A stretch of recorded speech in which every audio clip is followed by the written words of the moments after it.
And we are live. How's everybody doing tonight? My name is Anthony Brown Logan, and you're watching and/or listening to ABL Live.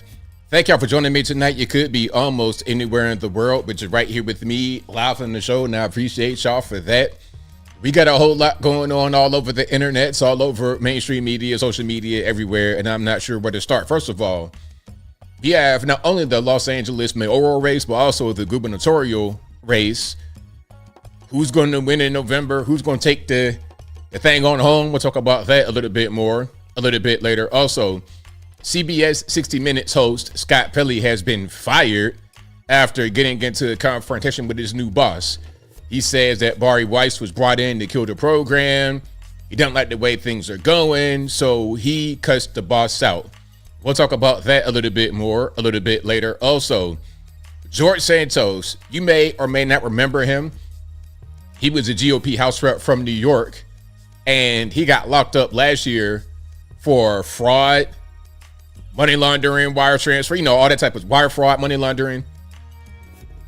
Now he's being investigated for betting on himself on Kalshi, which is essentially, in my humble opinion, a gambling platform, but you can bet on news and stuff like this. Will George Santos go to the presidential dinner, yay or nay? We'll talk about that a little bit more a little bit later. Also, ICE protests. What's going on with these people? Can you get out the road? What is the problem? Do you have anything else going on better than this right here? We'll talk about all those things and a whole lot more on tonight's episode of ABL Live. And thank y'all again for being here. You guys are the best audience anywhere on these interwebs. If you like what you're hearing so far, if you enjoy the content in general, please give the video a thumbs up. Like the video, share the video, do all that good stuff. That'll help me out tremendously. We got quite a few things going on here. There are quite a few things happening. We got a couple of big things I didn't mention in the beginning. You got two trials going on right now. Shout out to you guys who watch the trials. Shout out to Alien Spaceship. Shout out lead attorney. Shout out to everybody that does that. Nate the lawyer. Shout out to all you guys who do the trials. But we got two big trials right now. You got Carmelo Anthony, not the NBA basketball player, but Carmelo Anthony, Austin Metcalf, and you also have Chud the Builder happening right now. Now, in the Carmelo case, I think there are no black jurors. That's going to be a whole piece of drama in itself. The juror selection, and then the case, and then Chud the Builder. See, the thing about Chud, and if you're in the South in general, it's run by guys who know what they're doing. These judges are not fools. Oftentimes, we see people in authority behave as idiots because they are idiots. We see all the time in Congress, people that come in there who don't know anything. And these are going to be people that you got to trust. These are going to be guys that are supposed to have some sense. Let me set my headphones off since I'm not going to use them right now. These should be the guys that have some sense, right? In Congress or wherever you are. In your local area, I'm getting ahead of myself. But these guys should be the guys that are in charge of have some sense. When you're talking about the South, the guys that run it have sense. They understand what's going on. They're not going to be fooled. They're not going to be led astray. They're not going to do things that go against the betterment of their area. And in Clarksville, Tennessee, that judge, I can tell, is no moron. He's no libtard. He's not somebody that's corrupt. This is a guy that understands the situation. In the case of Chud the Builder, they're trying to raise monies to get him bonded out. The bond is $1 million. The rule that this judge had, and I'm not sure if it's state law or county law or whatever, but the rule that he normally has is you got to have, there's a limit of $100,000 that a bond company can put up. If you guys don't know the way bond works, let me explain. So if you pay a bondsman to get you out, you got to pay 10% of whatever it is. Let's say the bond, just to make it make sense, is $100,000. You put up $10,000 of your own money. That's not refundable, because what the bondsman does is put up the whole $100,000 for you. And the fee for doing that is at $10,000. Now, what can happen is if you decide to buck on the court, meaning you don't go to court, you just say, you know what, I'm not going to show up, I'm going to flee. That's when they got a thing called a bounty hunter. interdog the bounty hunter. His whole job was to come find you and bring you to court so the bondsman would not lose his money. And I would presume that the bondsman will pay a bounty hunter a piece of the monies he got from you that's not refundable to come get you. And maybe sometimes the bondsman could also be the bounty hunter. I'm not sure if that's illegal, but anyway, my point is that's how the whole thing works. Now, in Clarksville, Tennessee, in Montgomery County, this judge says he's going to limit each company to $100,000. They can't put up more than $100,000. The bond is $1 million. They can't put up the entire million by themselves. You got to have 10 companies because 1 million divided by 100,000 is 10. So you got some of these companies trying to come in, and the judge is not really liking the way that the money is getting to him. He doesn't like the source of the money. Dual is a company trying to pay the entire bond. He does not like the source of the money because it's gambling. And I think it's some random country. It looks suspicious. Dual tried to send the money before the judge said anything, but there was an issue with the money in the bank and they got flagged. Of course, because you got some gambling website in the middle of who knows where. It could be some random island in the Indian Ocean you never heard of before. Okay, yeah, you got Dual on the island of Bhutan. It's about 1,000 miles south of India. Who knows where that is? That could be where this is. The judge sees this and it's like, okay, what's up with this random address? The language looks weird. It's gambling. We don't have gambling in Tennessee. Fun fact. Ain't no gambling. There could be gambling like on the Cherokee Reservation, but that's in North Carolina, close to Tennessee, but not Tennessee. So we don't allow gambling in Tennessee. And when you want to have outside money come in Tennessee and it's gambling and it's in the shady part of the world, that's not going to work. So let's get a legitimate bail bondsman. Here comes Alex Rosen, this big fat fool. Okay, peaked in college, coming there and looking crazy. You know, Alex Rosen, and I like the whole thing about being a predator catcher. I like that. That's a noble task, right? You catching these guys that's online trying to meet up with children. That's a noble cause. But you, Alex Rosen, what's going on with you, bro? You coming in there fat. You like 26, bald on top, accidentally, not even on purpose.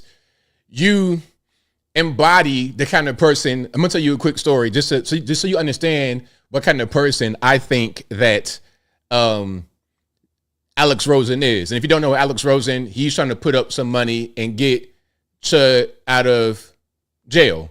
And he went to the hearing today. He reminds me of the kind of guy that I saw when I was in Florida one time. I'm leaving the hotel. I'm dressed real nice, like black tie event type. I'm sharp as a razor blade. You understand what I'm saying? I'm beyond sharp. I'm with a young lady. She looked nice too. Here comes Mr. Drunk Fat college white guy. Like he graduated college about 5 years ago, but still like in college mentally. Here he comes, literally like it's a cartoon. He has a 6-pack of beer in his hand, stumbling. He sees we're taking pictures, people stopping us. Oh, you look so nice, taking pictures. Here he comes. I want to get in the picture too. And it was one of the people that was right there taking pictures of this. It was white people. They were kind of like older. They were like, oh, we're so sorry. It's like, don't even worry about it. Come on in. Because I know if I reject him, now he's going to fight. And I don't want to fight nobody. I'm not Mr. Tough Guy. I don't want no smoke. I don't want no problems. Because it's a lose-lose situation. If I fight and I get myself hurt, now I got to go to the hospital. Now I got to try to pay this medical bill. Now I can't do what I want to do. I'm dressed real nice. My outfit going to get messed up. I don't want to fight. Okay. Now, if I beat him up, what's he going to do? Cry victim. Of course, because that's very popular with those type of people. And that's why he was there. That's why Alex Rosen was there, because he's that same kind of person that will come up to you, confront you, mess with you, poke the bear. And then when you get bit, beat up, slammed, shot, now you want to say that you went too far and you did too much and it's your fault. So I don't want any kind of parts of that. I want no parts of that. I don't want you to get beat up and cry victim. And I don't want to get beat up and have to go to the hospital, get my outfit messed up. I'm good. Come on and get a hug. That's that kind of guy. But anyway, Alex Rosen is there, and the judge is saying, well, you're not trying to give up all your money for this guy, because if you put up the money, you're not trying to have all your money, because they said that he has like $500,000 in savings. Pardon me, $500,000 in savings, 500,000, and $500,000 in his checking account or something like this. Basically, he's got about $1 million to his name, like completely. And furthermore, you're running this predator catching company, but you don't have no LLC or nothing like that. You got all your cash in your regular Wells Fargo or something like that. Anyway, so the judge is suspicious about Alex Rosen because he's coming to court with just all his money in his personal pocket. He's not trying to put up all of that to get Chud the Builder out. So it doesn't look good for Chud. These guys down here, these conservative white guys, they know how to run a state. They know how to run a city. That's why we love Brian Kemp down here. People like Trump and others may say that Brian Kemp is bad because of the whole election kerfuffle. But I mean, I can understand why you might feel that way, but that's just an incident. It happened. It is what it is. Overall, when it comes to governing this state, Brian Kemp is great. When it comes to governing this state, Bill Lee is great. Ron DeSantis is great. Okay. We don't have your Gavin Newsom type guys down here. Ain't no slick head, flammable top guys down here. We don't have that down here. So when you come down here thinking that things are like where you from, Alex Rosen in Texas or wherever it is, it's not that way. Okay, you are in Tennessee. You're not back home. You're not in California. You're not in Texas. You're not anywhere but Tennessee. And you know what? I want to say this. I think that people, when it comes to a new place, have to respect the rules, regulations, laws, customs, and culture of that place. In Tennessee, if you want to go around popping your mouth off at people, you might get punched in the face. Now, people going to try to argue the legality of that, but at the end of the day, why would you do that? Why would you go mess with somebody, get beat up, and then call the cops? How about just leave people alone? How about that? Oh, my freedom of speech, my freedom of speech. Okay. Well, you understand when you say certain things, there could be a reaction, whether you think it's legitimate or not. It don't matter. It don't matter. Like, okay, if I'm just walking down the street, right, and I see this big 6'5", 300-pound, jacked up white dude with a swastika right in the center of his forehead. I'm talking about right where this 1865 is. It'd be a swastika right there. I'll come up to him. I'm talking crazy. I'm talking about black people are the best. I'm cussing at him. And then this dude pull out a gun and shoot me. I mean, that's my fault. I went to go look for that trouble. Shouldn't nobody make this whole thing be about race? Oh, a white man shot a black man. Nah, that black man was messing with that white man, and that white man put the pistol on him. Now, you can say that maybe he did too much. You might try to get him locked up, but that's not going to bring that dead person back. That won't bring them back. But, you know, that's why we got certain laws in Tennessee, because we understand that concept. We understand that the initial aggressor concept. We know these kind of people who want to start things, get beat up, get shot, and then want to play victim. No. This is why Chud is in jail and his victim is not. Didn't even get charged. Carmelo Anthony. I'm going to get it out the way. I ain't going to talk about it too much, but it's on my mind. So Carmelo Anthony, there's a jury selection happening for him. And I think that I read that there were no black jurors. Again, that'll be an issue because it's going to say it's going to be an unfair trial. O.J. Simpson 2.0, or I don't know if it was any, well, I guess the other way, right? In favor of Austin Metcalf, and RIP to him. But the situation, in my opinion, was similar. Chud is in the wrong because he went up to the guy, initiated the entire conflict. Without him initiating the conflict, there wouldn't have been a conflict. And the same thing with Austin Metcalf and his twin brother. These big 6 foot tall, 200 and something pound football players messing with this dude that's 5'9", 130 track runner. Okay, a new kid, bullying a new kid in the rain. They come up to him, mess with him. He does something that some can say is too far, and we can agree or disagree. It don't matter. But the point is, you came up to him, he did something to you. Now you want to play victim. It don't work like that. We could say it was too far. You could say it was too much. But what you can't say is that they're totally innocent. And you want to know who's innocent? is a lady that got stabbed on the train in Charlotte, and also a lady that got stabbed in Atlanta. Actually, there's a bunch of stabbings happening. There was one in Atlanta, I think, on the Beltline. Another one that was on MARTA. They are innocent because they're just sitting there minding their business, and all of a sudden it's a random attack. That's much different than you come up to somebody that's minding their business, initiate a conflict, and you get stabbed. Do you see the difference? You can't equate the two. The boy who got shot out there at the gas station, the Mr. Chow, the Asian, I don't know if he's Korean, whatever it is. The oldest thing in the book. Okay, you got a black person in an Asian grocery store, corner store, black person probably in the hood, Asian store, he's stealing, but the Asian is watching because he knows he's stealing. Then there's a confrontation. Somebody die. And a lot of times it'd be the clerk that die. Like in the movie, what was that? Minutes or whatever that was. South Central. Yeah, y'all know what I'm talking about. But anyway, in this case, there's video tape. I'm going to do a video on this, a dedicated one. There's video on this. He's in the store. He's stealing water. You can see him putting the water in this hoodie. Now, the Asian lady right behind him, she's looking dead at him. She sees him doing this. Now, I would presume he can see her in the reflection of the actual door to the beverages. He can see her in the reflection, so he puts the stuff back. But she thinks maybe you still got some more stuff. I saw you stealing. See that right there? That interaction started the whole confrontation. Some people say he was a victim. I can't really rock with that, not 100%, because he started it.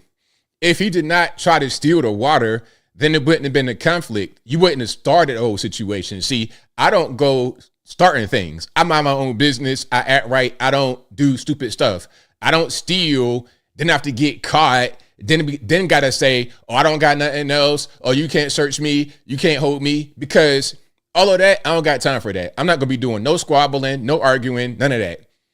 I'm not doing none of that at all. If I'm squabbling or arguing, something's wrong. Hey, watch this.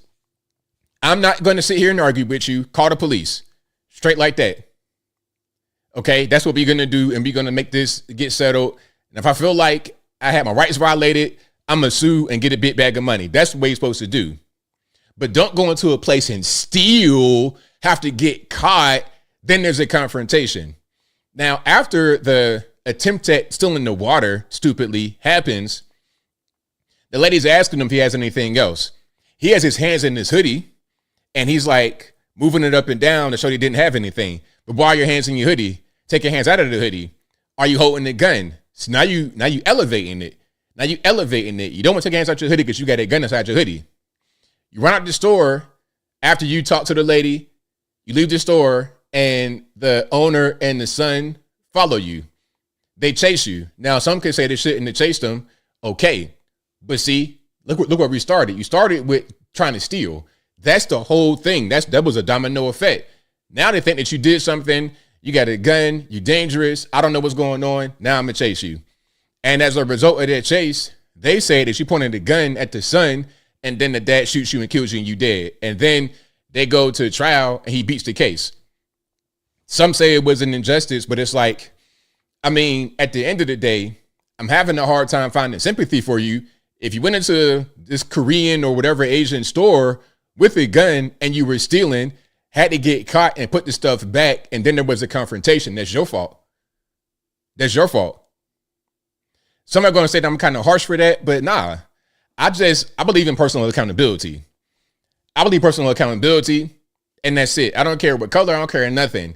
You got to do the right thing. You shouldn't be going and bullying people. You shouldn't be going to a store and stealing. You shouldn't be coming up to regular people on the street, N-word this, N-word that, blah, blah, blah, pulling your gun, threatening people, trying to hurt them, trying to get clicks and trying to get outraged for your Instagrams and your YouTubes and your TikTok. You shouldn't be doing that. So when something happens to you, calling me completely carefree, calling me carefree, I don't care. That's your fault.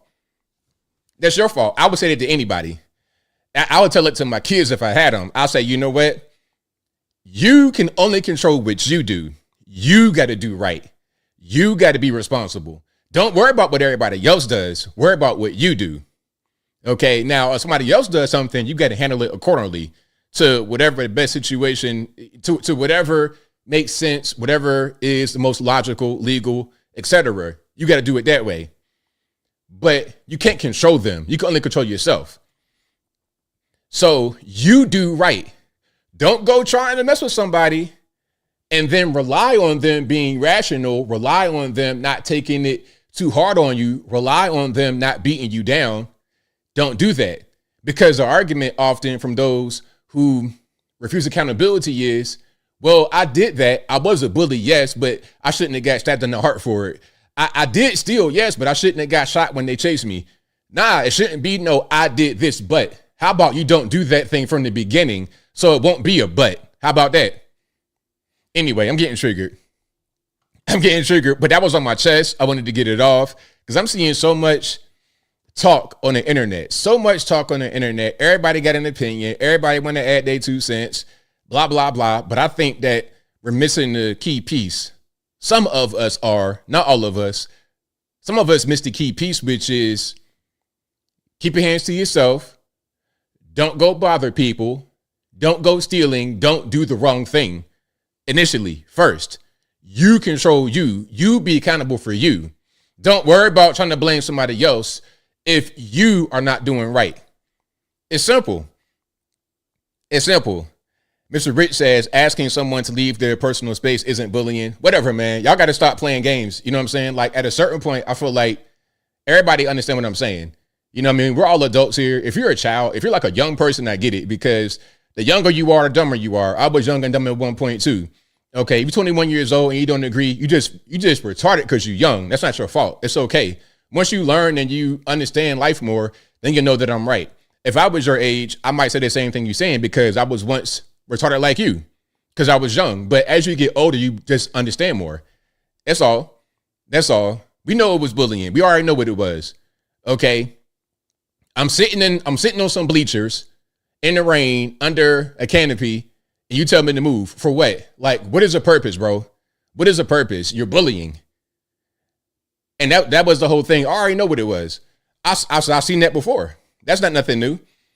But again, once you live and you experience things and you see things, you're beginning to see patterns and you begin to see how things unfold, which is why I've come to the conclusion, even though I said that a long time ago, I was like that when I was young, but even more so now, I've become more emboldened in my stance. If you just do the right thing, you're less likely to have confrontations. A guy like Chuck the Builder was constantly in trouble. He already was out on bond for 2 cases before this whole thing with shooting the guy outside the courthouse, almost cussed.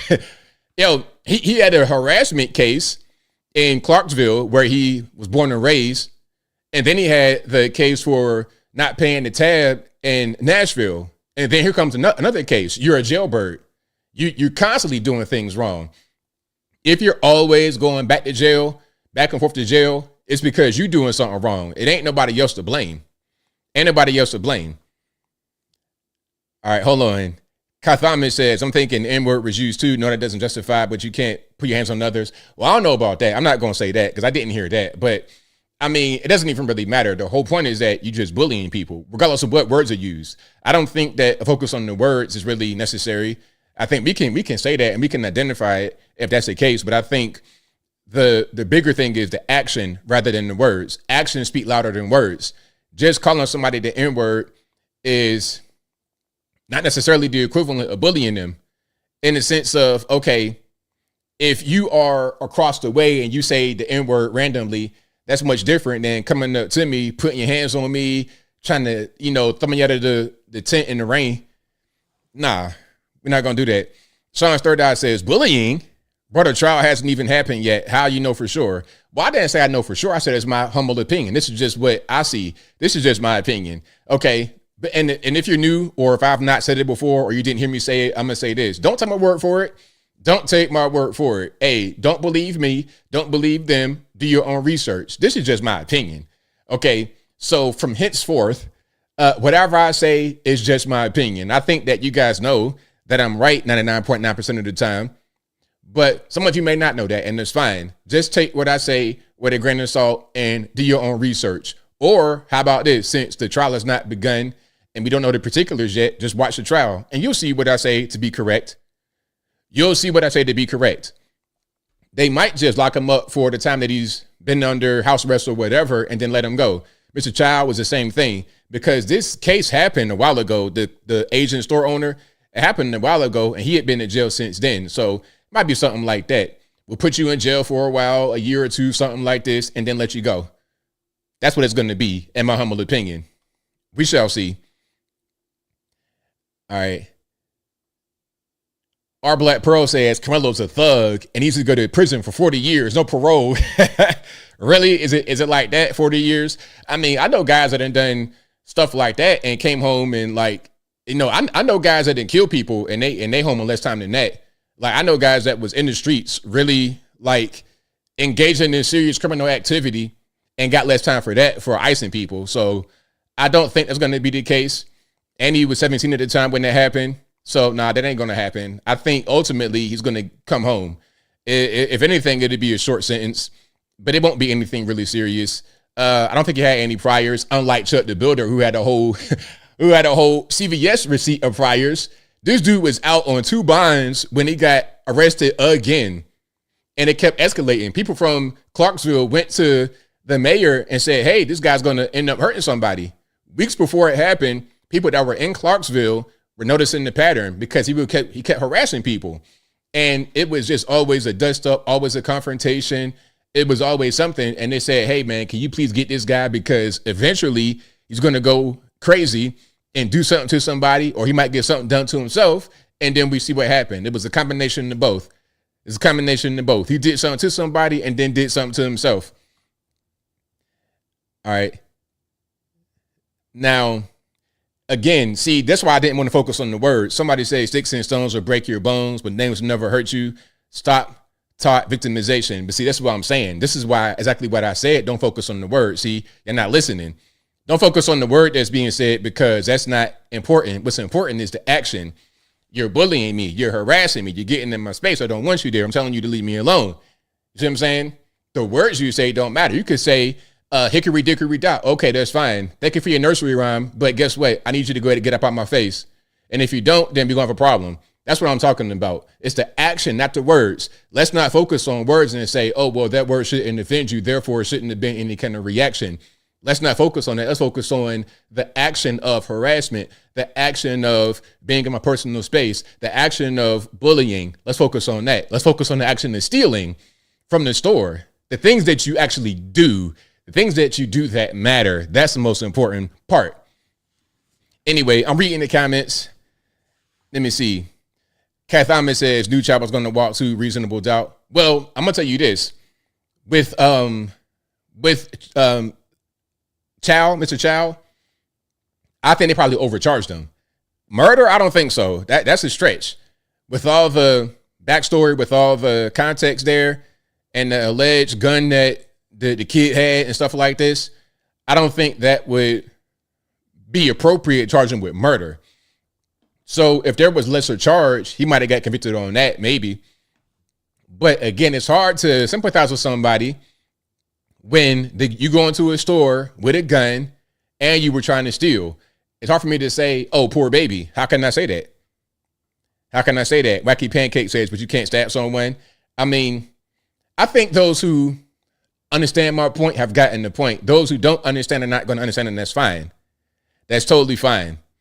You know, if you're my age, you should most certainly get it. If you're a young person, if you like a 25-year-old male, you retarded anyway, so you're not going to catch it. And I said it with my chest. I said it. Yes, I did. And y'all know I'm not telling no lie. Anybody that got kids and nieces and nephews, know I'm not telling no lie. You know I'm not telling no lie. You know I'm telling the 100% truth. You got grandkids and stuff like this. They're retarded as it can be. Not all, but a lot. A lot. And it's okay because you're young. This is why you had people like, who was that? Thomas Massey. Thomas Massey won a lot of the young audience in Kentucky because his message was a thing that appealed to them. And it was a lot of misinformation. It's a lot of stuff that they see on their podcast talking about Israel and stuff like that. It was a lot of that. You were able to capture them, but ultimately you were not able to capture those who are older than a podcast, a streamer watcher. You were not able to capture anybody beyond the age of 30, 35 maybe. You were not able to capture them, and that matters, and that's why you lost. Now, if you were just running a popularity contest on Twitter or Instagram, you might win, but that's not reality. That's just social media. When it comes to reality, what you were doing, Mr. Thomas Massey, did not work. Anybody could have seen it coming a mile away. Anybody could have seen it. Now, about Carmelo, I'm going to leave it right there, and y'all know I'm right. Everybody might not know I'm right, but I'm right. Some of you guys get it, but some of you guys don't. And I said the same thing from the beginning. You can't do something to somebody and then say that you are you can't do something to somebody and say that you're the victim. I never really understood that. I don't know where to do that at. Maybe that's a cultural thing. Maybe depending upon what part of the country that you grew up in. Maybe depending upon what part of the world you grew up in. But I don't know where they do that. I never have ever heard that at all, where you could come into like having dirty hands. And that's, certain parts of the country have these rules. In Georgia, there's a statute called fighting words. If you say the wrong thing to somebody, if you make aggressive statements to somebody, and then there's a fight that happens, the person that fights you is not going to get prosecuted. There's a certain law that we have here. Now, you might live in, I don't know, Oshkosh, Bogotch, Wisconsin, where that rule don't exist. And congratulations to you. But that's not the same thing everywhere all over the country and all over the world. All right, hold on. I'm going to read some of these comments, and then I'm going to keep moving here. All right. I'm reading these. Wacky says, if Carmelo spends 25 in prison, that's plenty of time to 25. I mean, but y'all got to also stop being so dramatic. Y'all love he got stabbed in the heart. Stop being so dramatic. I mean, people get killed. People die every day. It's okay. Again, I know guys that have actually been in the streets and killed people, and they didn't get no 25 in the penitentiary. 25 in the penitentiary, you talking about guys that's like, cut up somebody on the side of the road, put them in a suitcase, that type of, you know what I mean? That's not, when you look at the reality of convictions and what people have, you're not locking up a 17-year-old, at the time 17-year-old, first offense after a confrontation for 25 with the L. That ain't gonna happen. You gotta be realistic, for real. Anyway, I'm reading some of these comments here, and then I'm gonna keep moving. Yeah, it's all an opinion. Wildlife is rough. It's all opinion. That's why I'm here. I'm not someone just reading what a decision or a verdict says, or I'm just a guy giving my opinion based on what I see. And we're all entitled to our own opinion. That's the beauty of this country, right? Where the government can't lock you up for your unpopular opinion. That's what freedom of speech is, by the way. It's about that. It's not about, I can call you the N-word and then you can't do nothing to me. You can't say nothing. You can't even object. You can't. That's not the way that works. That's not the way that works. But there's plenty of these cases. Dude says, how did you handle any bullies and or ops? I believe if you stand your ground, they will respect you and leave you alone. You got to stand your ground, and you got to go ahead and just, if I had kids, I would tell them, if you got a bully, punch them right in the face when they bully you. Right, one time in the face. Just go ahead and do that. Because if you don't, it's going to keep on going. And that same mentality you carry with you throughout your life. You got to set boundaries, and you got to set them early. When someone crosses a boundary, you got to just check it right there. In the case, let's say you got a workplace situation and someone crosses a boundary, you got to figure out a way to stop it right there respectfully. I'm not trying to say fight people, but you got to just stop it right there respectfully. Now, if you are at work and you're in danger, they want to put their hands on you, something like that. Now it's time to fight. But if it's just like a disrespect or something, you got to just, but don't abuse that. Don't be nitpicky over every little thing. Have boundaries that make sense, but give people grace, because everybody don't know everything. Give them grace. But when you get to a certain line, draw a line in the sand and don't let anybody cross it. Enforce it respectfully. If you are in danger or something, you got to enforce that boundary with physicality, potentially. That's the way that works. And in the case of a bully, they have repeatedly violated your boundaries after telling them not to. So if your words are not working, hey, that fist might work. that fist might work. And you might not feel like you're a really strong person. You might not feel like you're, big, tough guy, tough girl, but you got it in you. One time, right here on the nose, right here on the jaw. I prefer right here on the jaw. Get a little bit of that knockout potential. Hey, right there. Blink. And then at that point, it's over with. Because a lot of times they're not trying to fight. They're going to try to say that they were the victim. But people have seen this person bully you. Your parents know what's going on. So when the punch happens, it's not even going to be no big deal. Now, some say fight, not kill. But see, here's the thing, though. You're trying to dictate what the reaction is, and you can't do that. I mean, there's been so many cases recently where this thing has been explained, and some of y'all still don't get it. You cannot dictate the reaction. So if somebody punches you in the face or they shove you or something like that, and then you reach like this and say, you got a knife, don't touch me, and they keep on doing it, then at that point, you pretty much authorize them to go ahead and do that. You can say it was too much. You can say they should go to the penitentiary, but ultimately it's your fault because you kept pressing the issue. You basically asked them to do that. They told you to stop. They're using their words and you're refusing to stop. You cannot dictate the action, the reaction to your action. You can't do that. So this is what I'm saying. The bully mindset is, I'm going to do whatever I want to you, and you cannot do whatever you want to me. That's not the way that works. And you guys cannot do that. I know most of you guys understand, but some people don't get it. This is why some people just get beat up in the street. You're never going to see ABL in the streets rumbling, ever. I would never. You would never see me get in trouble. I'll be 42 in September. I have never in my life been to jail. I've never been arrested. There's only been, okay, I'll talk to a police officer. I get pulled over for speeding.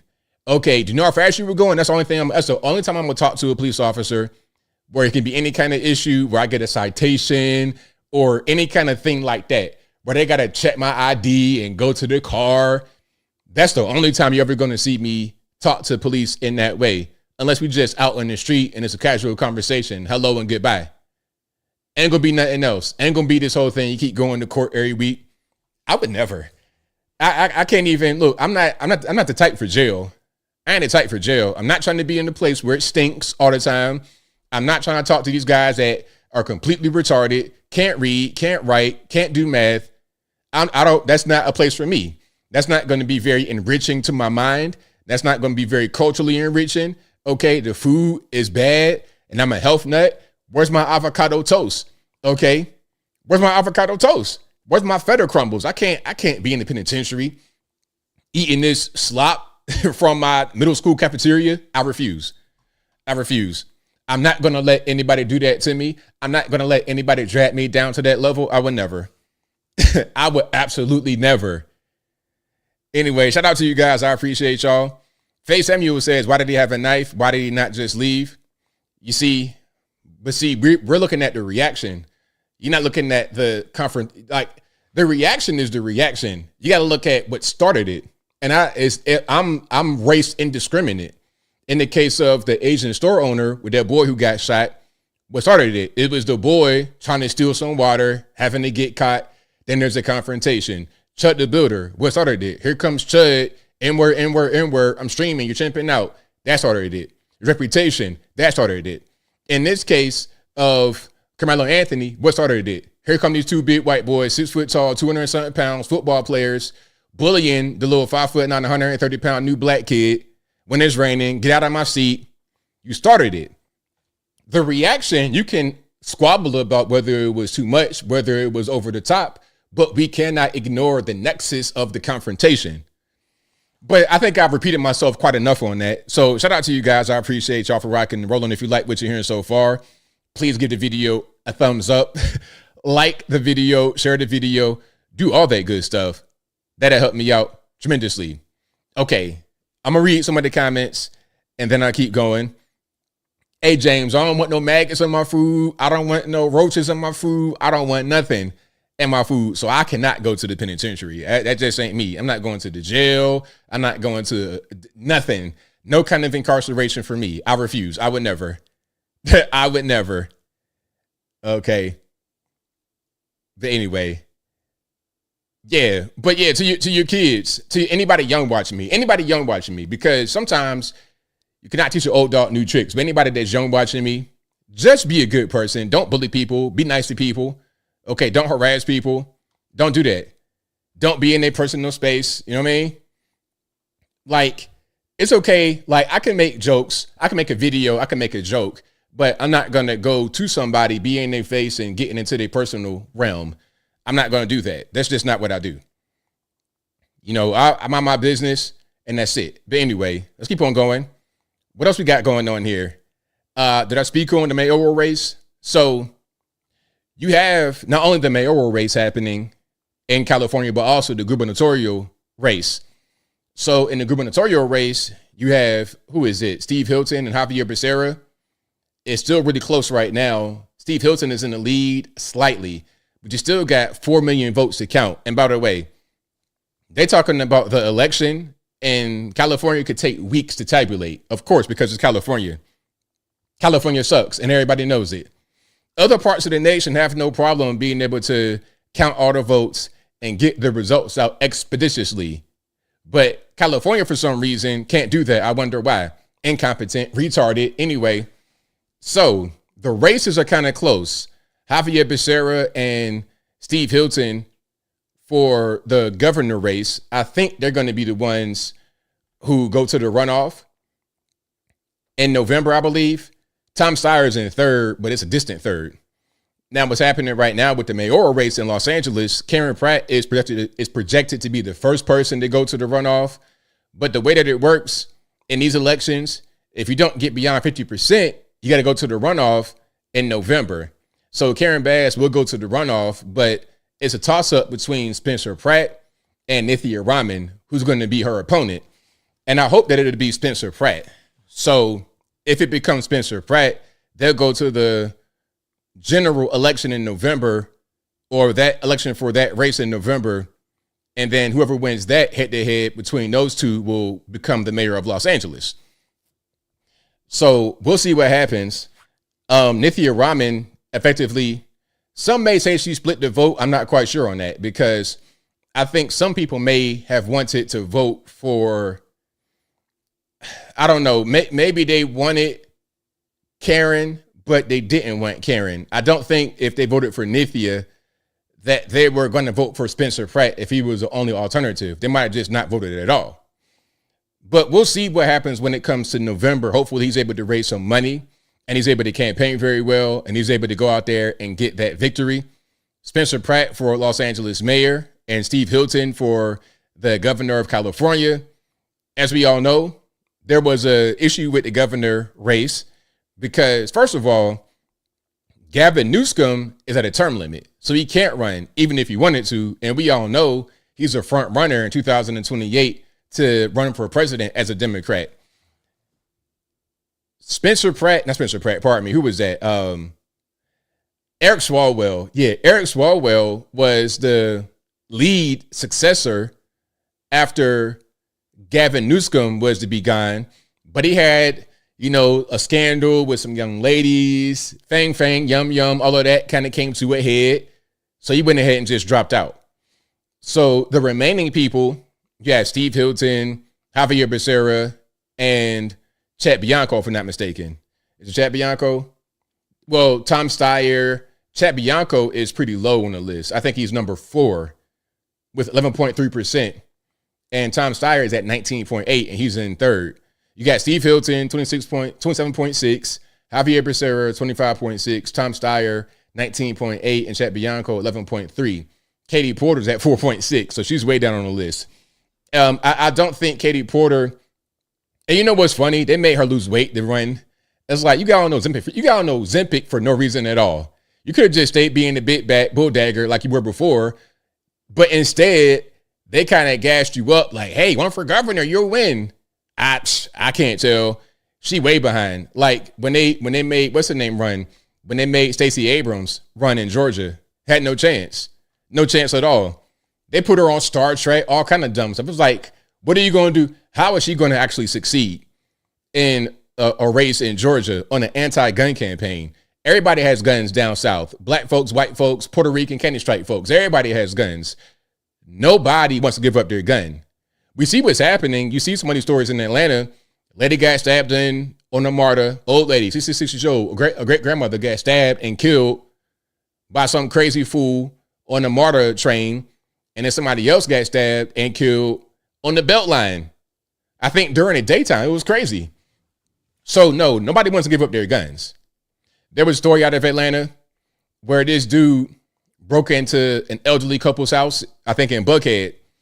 And of course, the wife had her gun, beautiful gun, revolver, beautiful. I'm talking about like it was in pristine condition. You could tell she probably go to the range and all of that. And if she don't go to the range and keep that gun clean, I can't tell. That thing was clean as a whistle. But anyway, people like that are not going to vote for somebody who says there's no guns. That's not going to be a thing. So she had no chance from the beginning. And Katie Porter in California also had no chance from the beginning. She was seen as mean. She was abusive. She had a spotty record because she had some incidents of spousal abuse, pouring some hot grits or something. I don't know what it was. Was it potatoes? It probably was potatoes. She not that country to pour grits. It was some potatoes. Pouring some hot potatoes on somebody's head, on her husband, ex-husband's head.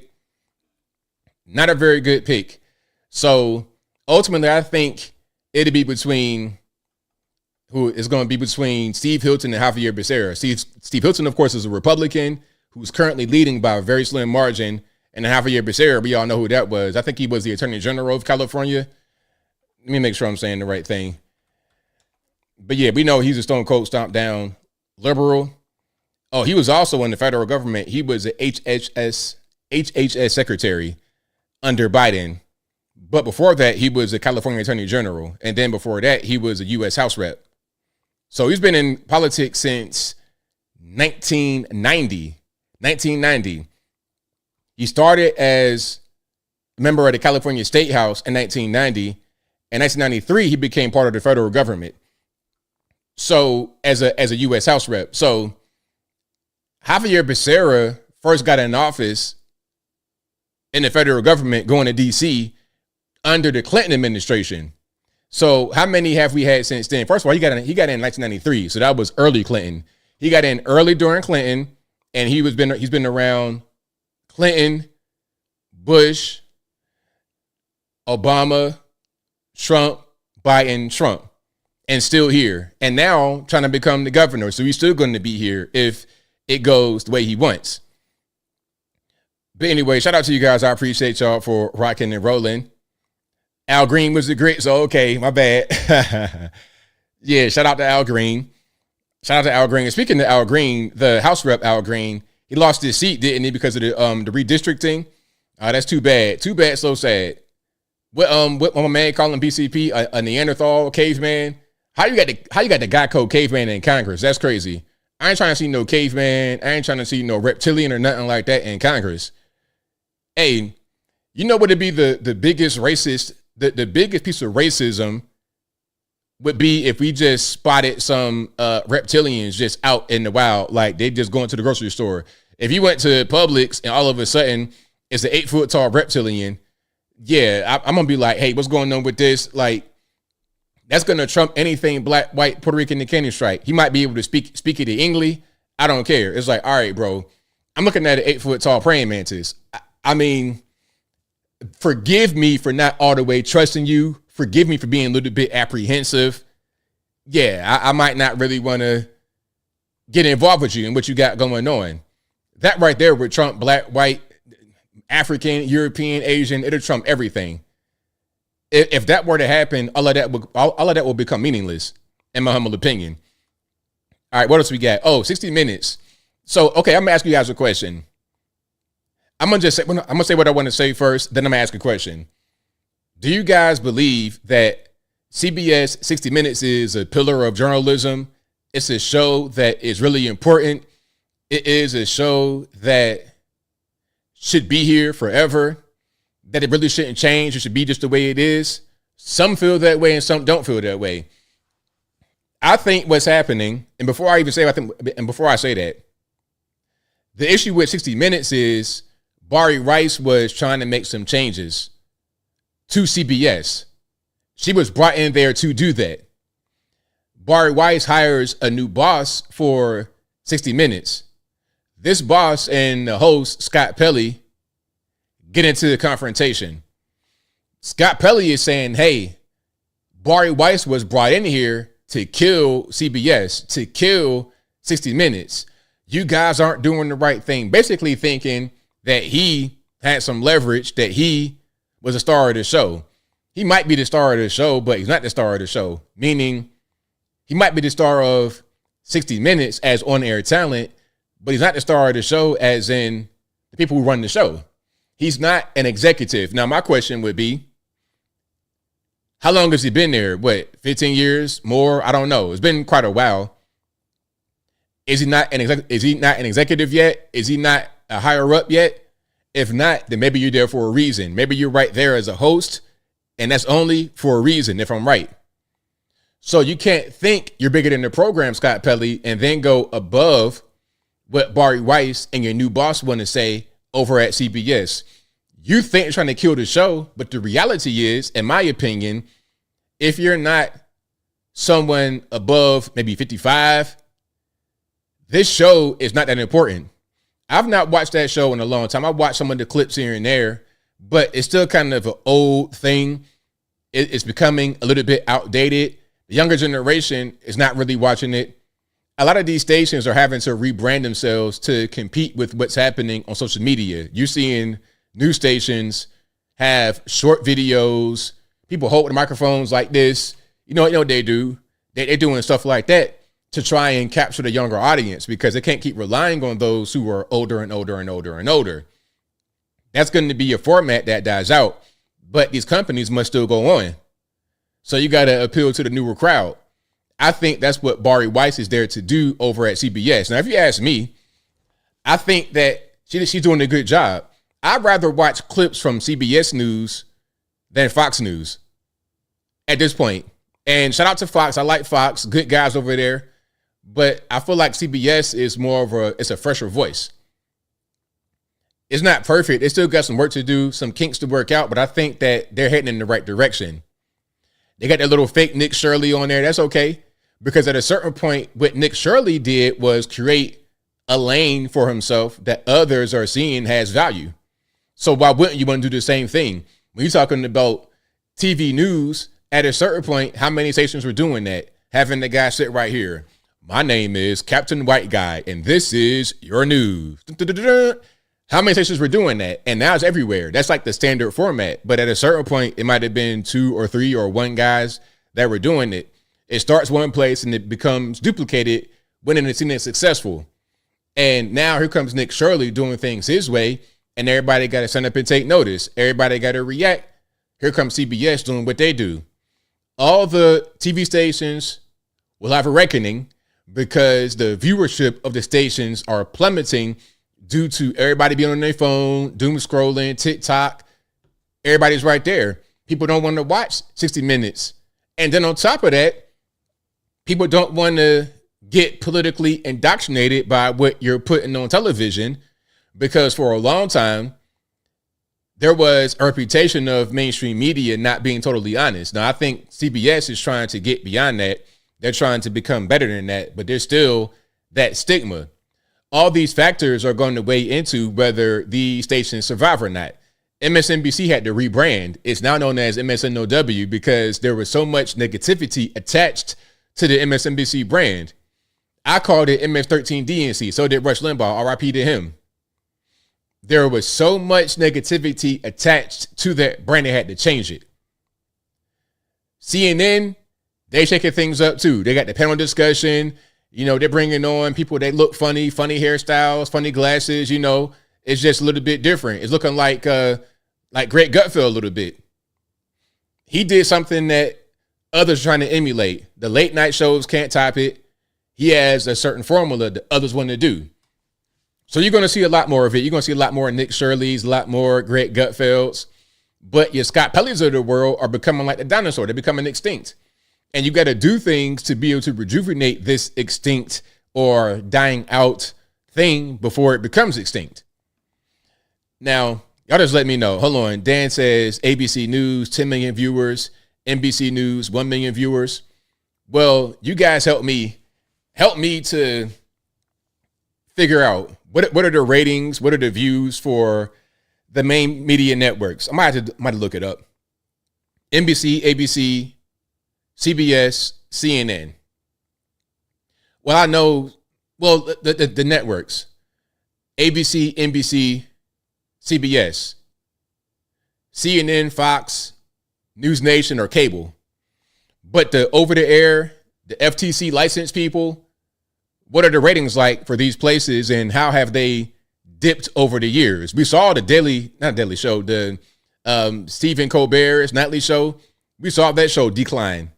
It was a steep decline. I put up a video one time. It was a graph that went straight down. If it was a stock, it'd crash out. You better sell immediately because you're going to lose all your monions. That's what's happening right now to TV news. And they got to do something to try and revive it before it dies out completely. That's all. Mr. Rich says, like to see ABL and Greg debate the Carmelo Anthony trial. I mean, it ain't that much a debate. We would debate one issue, and that's a matter of self-defense. And you know what? For real, I don't even like talking about that case. I don't like talking about that case or Chud, because I keep repeating myself. There's not much more to say. People keep asking me. I keep saying the same thing. Now I understand why people, they kind of get upset when they do press tours and they keep getting the same two questions. But, if you're going to be a politician or something like that, or anybody that's in the public eye, you got to get used to it, I suppose. So, yeah, I'm going to just, at this point, once I get that question, I'm going to answer the exact same way. I'm going to have a pre-written statement. I'm going to just pull out an index card and read it every time I get asked a question. But anyway, shout out to you guys. I appreciate y'all for rocking and rolling. No more of a radio guy. You're more of a radio guy? LOL JK. Shout out to the radio. Hey, is the radio still a thing? Is that people still have listeners on the radio? I guess maybe there's still some radio listeners, but I would believe in the age of everybody having these touchscreen devices in their center console and in their dash. You just plug up your phone, or your phone automatically connects through Android Auto, Apple CarPlay. For me, when I get in the car, I've not heard the radio in my vehicle. Oh, man, it's been years since I've been young. Like, maybe when I was like 24. Yeah. Because at that time, this is like during the Best Buy era, when everybody would go to Best Buy, get their little system, get their speakers, get the detachable, that Daewoo or the Iowa, whatever that was, a little detachable faceplate. Put that in your pocket when you go to the mall. Okay, walk around the mall, I ain't buying nothing. Straight window shopping in the mall with my faceplate to my radio on my pocket. Get back in the car, it's boiling hot because it's been in the mall parking lot. Put your little faceplate back on, throw your CD in there, T.I. trap music. Okay, that's what was going on back then. Different time. But nowhere in that is there a mention of the radio. What I need the radio for? I got my CDs, and then you had the MP3 player, and then once you could just do the whole thing with the phone, you plug your phone in, it was over with. And now they got the GPS maps and all kind of stuff. Oh, speaking of GPS, I'm gonna show a video in a minute. But before I go any further, shout out to you guys. I appreciate you for rocking and rolling. If you like what you're hearing so far, please give the video a thumbs up. Like the video, share the video, do all that good stuff. That'll help me out tremendously. You guys are the first sponsor and the best sponsor, but also shout out to patriotpost.us, your best source of news and information anywhere on these interwebs. Their link will always be in the description, or visit patriotpost.us in your browser and tell them that ABL sent you. Also go to my merch website, ablmerch.com. Go to my regular website, anthonyblogan.com. All my links, everything's on the website. Check it out. All right. I don't have time. I'm going to get right to the topics today. I know it was this late. Time going fast. Let's get to my man Spencer Pratt, and let's look at what's happening with this race out there in Los Angeles, California. To the runoff. We believe very comfortably, based on the Associated Press and reporting from the votes overnight, that she now currently leads in that mayor's race. So really, the second place finisher will advance, and that's either Pratt or that's Raman. But Pratt right now is sitting in a very good and comfortable position. So how do they vote in Los Angeles? Massive, sprawling town. Here are the neighborhoods. Pacific Palisades, hit by the fires. Westwood, that's where UCLA is. Hollywood, and of course, downtown LA. To show you a bit of a comparison, we went back to the results in Los Angeles from 4 years ago. This is not the primary now. This is the mayor's race and how it ended up. Karen Bass was the winner over Rick Caruso. Caruso was a Republican, then an independent. He ran as a Democrat. But this is where... So look, let's go right here. This is the 2022 runoff where she went up against Rick Caruso, and she won pretty decisively in 2022. Do you think the race between her and Spencer Pratt will be the equivalent to this, or will it be better, or will it be in Spencer Pratt's favor? You'll let me know. Caruso did best. Pacific Palisades, okay, in the neighborhoods to the north. Karen Bass did best in downtown LA, Hollywood, and East LA. And we'll see eventually, once we get to November, if indeed those voting patterns follow. Now, with that as a setup, John Ashbrook, co-host of the Ruthless Podcast, is with. All right, there we go. So that's what's happening. And let's go to this right here so we can see what the current total is. Now, it's kind of hard to see. I'm going to just say what's going on. So you got Karen Bass at 35%. She's projected to go ahead and go to the runoff.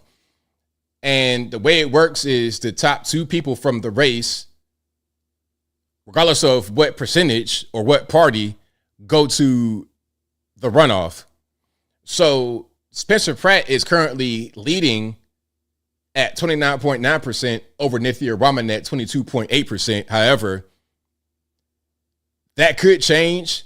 And if it does change, it'd be Karen Bass and Nithya Raman up against each other, which it wouldn't even matter who won that race because they're the same. Nithya Raman is currently on the city council under Karen Bass.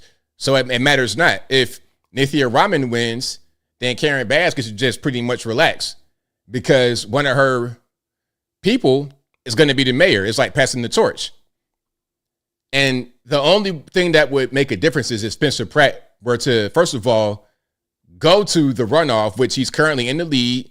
So if things stay the way they are right now, after you get the remaining 322,000 votes, then Spencer Pratt will face off against Karen Bass in the November election to become the next mayor of Los Angeles. Now, here is the California gubernatorial race. And at the top, you can see, I know it's kind of small, but I can't really zoom, as you can see. I'm going to keep it right here and tell you what's going on. So you have Steve Hilton at 27.6% and Javier Becerra at 25.6%. Now, if things stay the way they are right now, what you're going to have is Steve Hilton up against Javier Becerra. Steve Hilton is a Republican and Javier Becerra is a Democrat. Steve Hilton currently is leading the election over Javier Becerra, but it's a really slim margin. So I think that'd be a good race. That'd be a very good race. Tom Steyer's at 19.8%, a Democrat, and Chad Bianco, 11.3%. Katie Porter, get out of my effing shot. Katie Porter is at 4.6%. So, yeah, there's nobody else that's really, anybody else. Oh, Eric Swalwell got a little bit. I didn't know he was still, he was running, but I guess he's still on the ballot. Eric Swalwell is at 0.4%. Okay, so there's no chance there. Yum Yum messed the whole campaign up, didn't she? Shout out to Yum Yum. But there we are. So I think Steve Hilton can succeed here. We'll see. Now, here's the whole thing about Scott Pelley getting fired from 60 Minutes. All right, before we get to the news this morning, we want to share with you some news about ourselves and longtime 60 Minutes correspondent Scott Pelley. On Monday, new executive producer Nick Bilton called an all-hands meeting to introduce himself to the staff. That meeting became contentious when Pelley publicly questioned the management decisions regarding the replacement of the former 60 Minutes executive producer Tanya Simon and publicly criticized the decisions of CBS News management on the future direction of 60 Minutes. According to CBS News management, efforts were made to see if both sides could reach common ground. Pelley met with senior management of CBS News last night, and no agreement could be reached. Pelley was then informed by 60 Minutes executive producer Nick Bilton that CBS News and 60 Minutes would have to part ways with Scott. He was terminated for cause. Scott Pelley released a statement which expressed his, quote, gratitude for the men and women of CBS News who encouraged and enriched my work, very often at the risk of their own lives. Pelley went on to say, I pray for a day when those people and their ideals are honored again, a day when sanity, competence, and courage return. In a letter to the staff, Bilton stated, what I will commit to this is this, by my unyielding support for each of you and the journalism that you do and what we will do together going forward. So Nick Bilton is a new executive. He's the guy that Scott Pelley got into a confrontation with. Yeah, we know his impact on journalism and this network is undeniable. All right, there we go. So that was CBS themselves talking about Scott Pelley, who, of course, was the lead journalist, the host over at CBS 60 Minutes. So, yeah, he got fired. I like that, though. I like the whole you're not bigger than the program because you're not bigger than the program. If you can't get with the program, you got to get up out of here. You got to bounce. Okay, now here is MS. No, this ain't MSNBC. This is just regular NBC talking about it. Oh, pardon me. The new MSNBC is MSNOW. It's not MSNOW. It's just regular NBC. News late last night. It comes just 2 days after Pelley sharply criticized management during a tense staff meeting. He confronted Nick Bilton, the new executive producer of 60 Minutes. Pelley accused CBS News editor-in-chief Barry Weiss of, quote, murdering the show 60 Minutes. NBC News obtained the termination letter sent by Bilton to Pelley on Tuesday. It says in part, you hijacked my first meeting with staff to disparage me. Bilton goes on to say, your antipathy to the future of the show has come through loud and clear, and I have heard you. NBC News correspondent Erin McLaughlin joins us now in studio. She's been following. All right, we ain't got to, you know what I mean? That's enough right there from NBC. I don't want to hear from the peanut gallery. They're 2 cents. But the whole thing, the show has to change because people are changing. You can't keep doing things the same way you did many years ago. I mean, you can do that, but it's not a thing that makes any sense because you're just going to lose in the end. Everybody else, all the other networks are having to change. I've noticed a thing that's changed on network television where you got a lot more women talking. That wasn't really a thing years ago. You got female anchors, female correspondents. That's a really big thing now. And I'm not trying to hate. I'm just saying it's a thing that I've noticed. Even Barry Weiss, again, a woman herself. It's a thing that's happening, and it is what it is. These people are being hired by the powers that be, by the big bosses. So your only other alternative is to go independent and try to do things that way. You wouldn't be making money with these big players. You got to play the game. And if you don't want to do that, then go do something else. Make your own money elsewhere. Don't be a worker. Don't be an employee complaining about how the boss make money, because that's what the boss's job is, to make money. If you think he's not doing a good job, well, you got to go do something. Hey, if you think he's not doing a good job, go somewhere else or suck it up. That's it. All right, let's keep moving here. Let's keep on going. All right. Now, in case you don't know who Scott Pelley is, this is what he said at Wake Forest. I'm not quite sure when this was. Yeah, I'm not sure when this was. It might have been a couple years ago. But he said this at Wake Forest for a commencement speech. Wake Forest College out there, what's it, North Carolina? Shout out to you guys. But in this moment, this morning, our sacred rule of law is under attack. Journalism is under attack. Universities are under attack. Freedom of speech is under attack. And insidious fear is reaching through our schools, our businesses, our homes, and into our private thoughts. The fear to speak in America. Power can rewrite history with grotesque, false narratives. They can make criminals heroes and heroes criminals. Power can change the definition of the words we use to describe reality. All right, there we go. That's Scott Pelley. That's enough of that, but you get the general gist of it. Okay, little theatrics, all this jazz right here. It's like, all right, man, go ahead. We got it. We understand. We get the message. Okay, so here's President Trump. This is going to be on the, what's this? Is this Pod Save America? Oh, Pod Force One. This is a podcast featuring President Trump and Miranda Devine from the New York Post. Shout out to the New York Post, which is owned by Rupert Murdoch, who also owns Fox News. I think Scott Pelley's got his own problems. He's terrible. Look, Scott Pelley's a stiff, and he's afraid. And he's part of this, gang of crooked, stupid people that don't care about our country. I think Scott Pelley. Right on. Right on. Shout out to him. Yeah, he is part of that gang of crooked and stupid people. I would agree with you on that one, Trump. Oh, now here's something funny. Okay, now wait a minute. I got a question for y'all. I have a question. Okay, do you think? How am I ask this question? Because I don't want to spoil it. I'm gonna go ahead and spoil it. Okay. Do you think it makes sense to have your name reserved? What do I mean by that? Well, my name is Anthony, right? So if we get a new guy whose name is also Anthony at the workplace, can the new guy get called Anthony, or is it only for me? Let's watch this so you understand what I'm saying.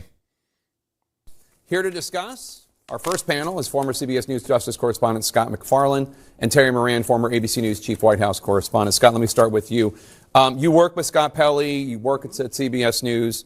Are you surprised by how some of this went down? What do you think is going on here? Nobody wins if 60 Minutes is damaged through this. Nobody wins. It's still one of those rare media entities, Jake, that can cut through the noise and cut through the clutter. Scott Pelley was, I think, the living Mount Rushmore at CBS News when we worked together. I mean, I wasn't called Scott in the office. I was called Scotty Mac, McFarlane, or Hey You, come over here, because Scott Pelley was Scott. That's the reverence with which he was held at CBS. Okay, now, okay, maybe it's just me, because I think this might be a thing where we might not all be on the same page. But is that like a thing where you can't, if your name is Scott, like if I was Scott Pelley, I would not want anybody to have to change their name or nothing like that for me. Maybe you call you by your first and your last name, but not just like, yeah, I wouldn't do that. Even if I was Scott Pelley, I wouldn't just say my name is only for me. CBS News. I'm surprised that anybody would get rid of a transcendent personality who can attract an audience or who is associated with the strength of a brand. You watched Scott Pelley on 60 Minutes. You knew you were going to get a comprehensive report. You never want to damage a brand by getting rid of the pillar of the entity. But there's some good news for the show and for CBS. The new product, whatever it looks like, whatever it sounds like in September, will be sampled. It still comes on after NFL football. It still has tens of millions of people who will, if nothing else, trip into watching the show because it comes on after Patrick Mahomes. They have a big responsibility to make sure it does not become the new Coke or the Crystal Pepsi of 60 Minutes. So, Terry. All right, there we go. So that's that on that. Now, there have been other hosts aside from Scott Pelley. Okay, who was the... So let me see. Where's the... I'm looking for the host that they had before Scott. Okay. So Scott Pelley was there from 03 to 26 now, but there have been other hosts while he was on. Okay, it's not just him. Anderson Cooper been there since 2006. Okay, and who else? Cecilia Vega. A lot of people were there. He wasn't the only one. He was one of a rotation, but he was one of the most important ones, I would say. You can and will be replaced. That show was there before you, and if everything goes right with what Barry Weiss is doing, it'll be there after you. And that's what guys got to understand. You're not bigger than the program. This ain't your program. This is the network's program. 60 Minutes became a thing in 1968 when you had Mike Wallace, the OG Wallace, not his son, who is not really all of that, but the OG Mike Wallace, 1968.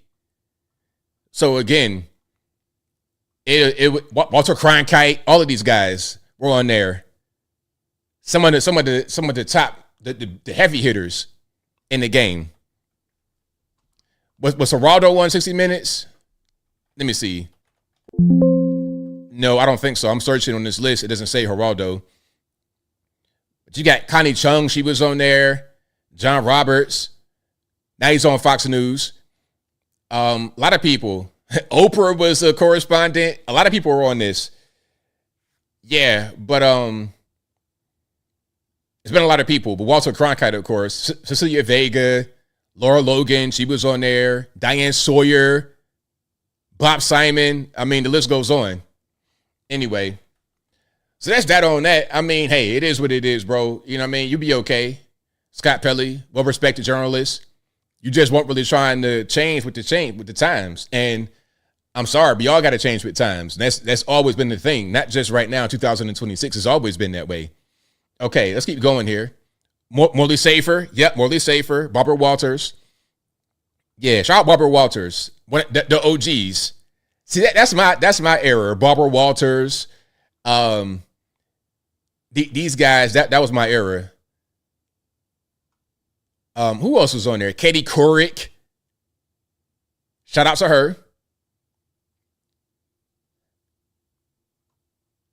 Now, let's do a little shift here.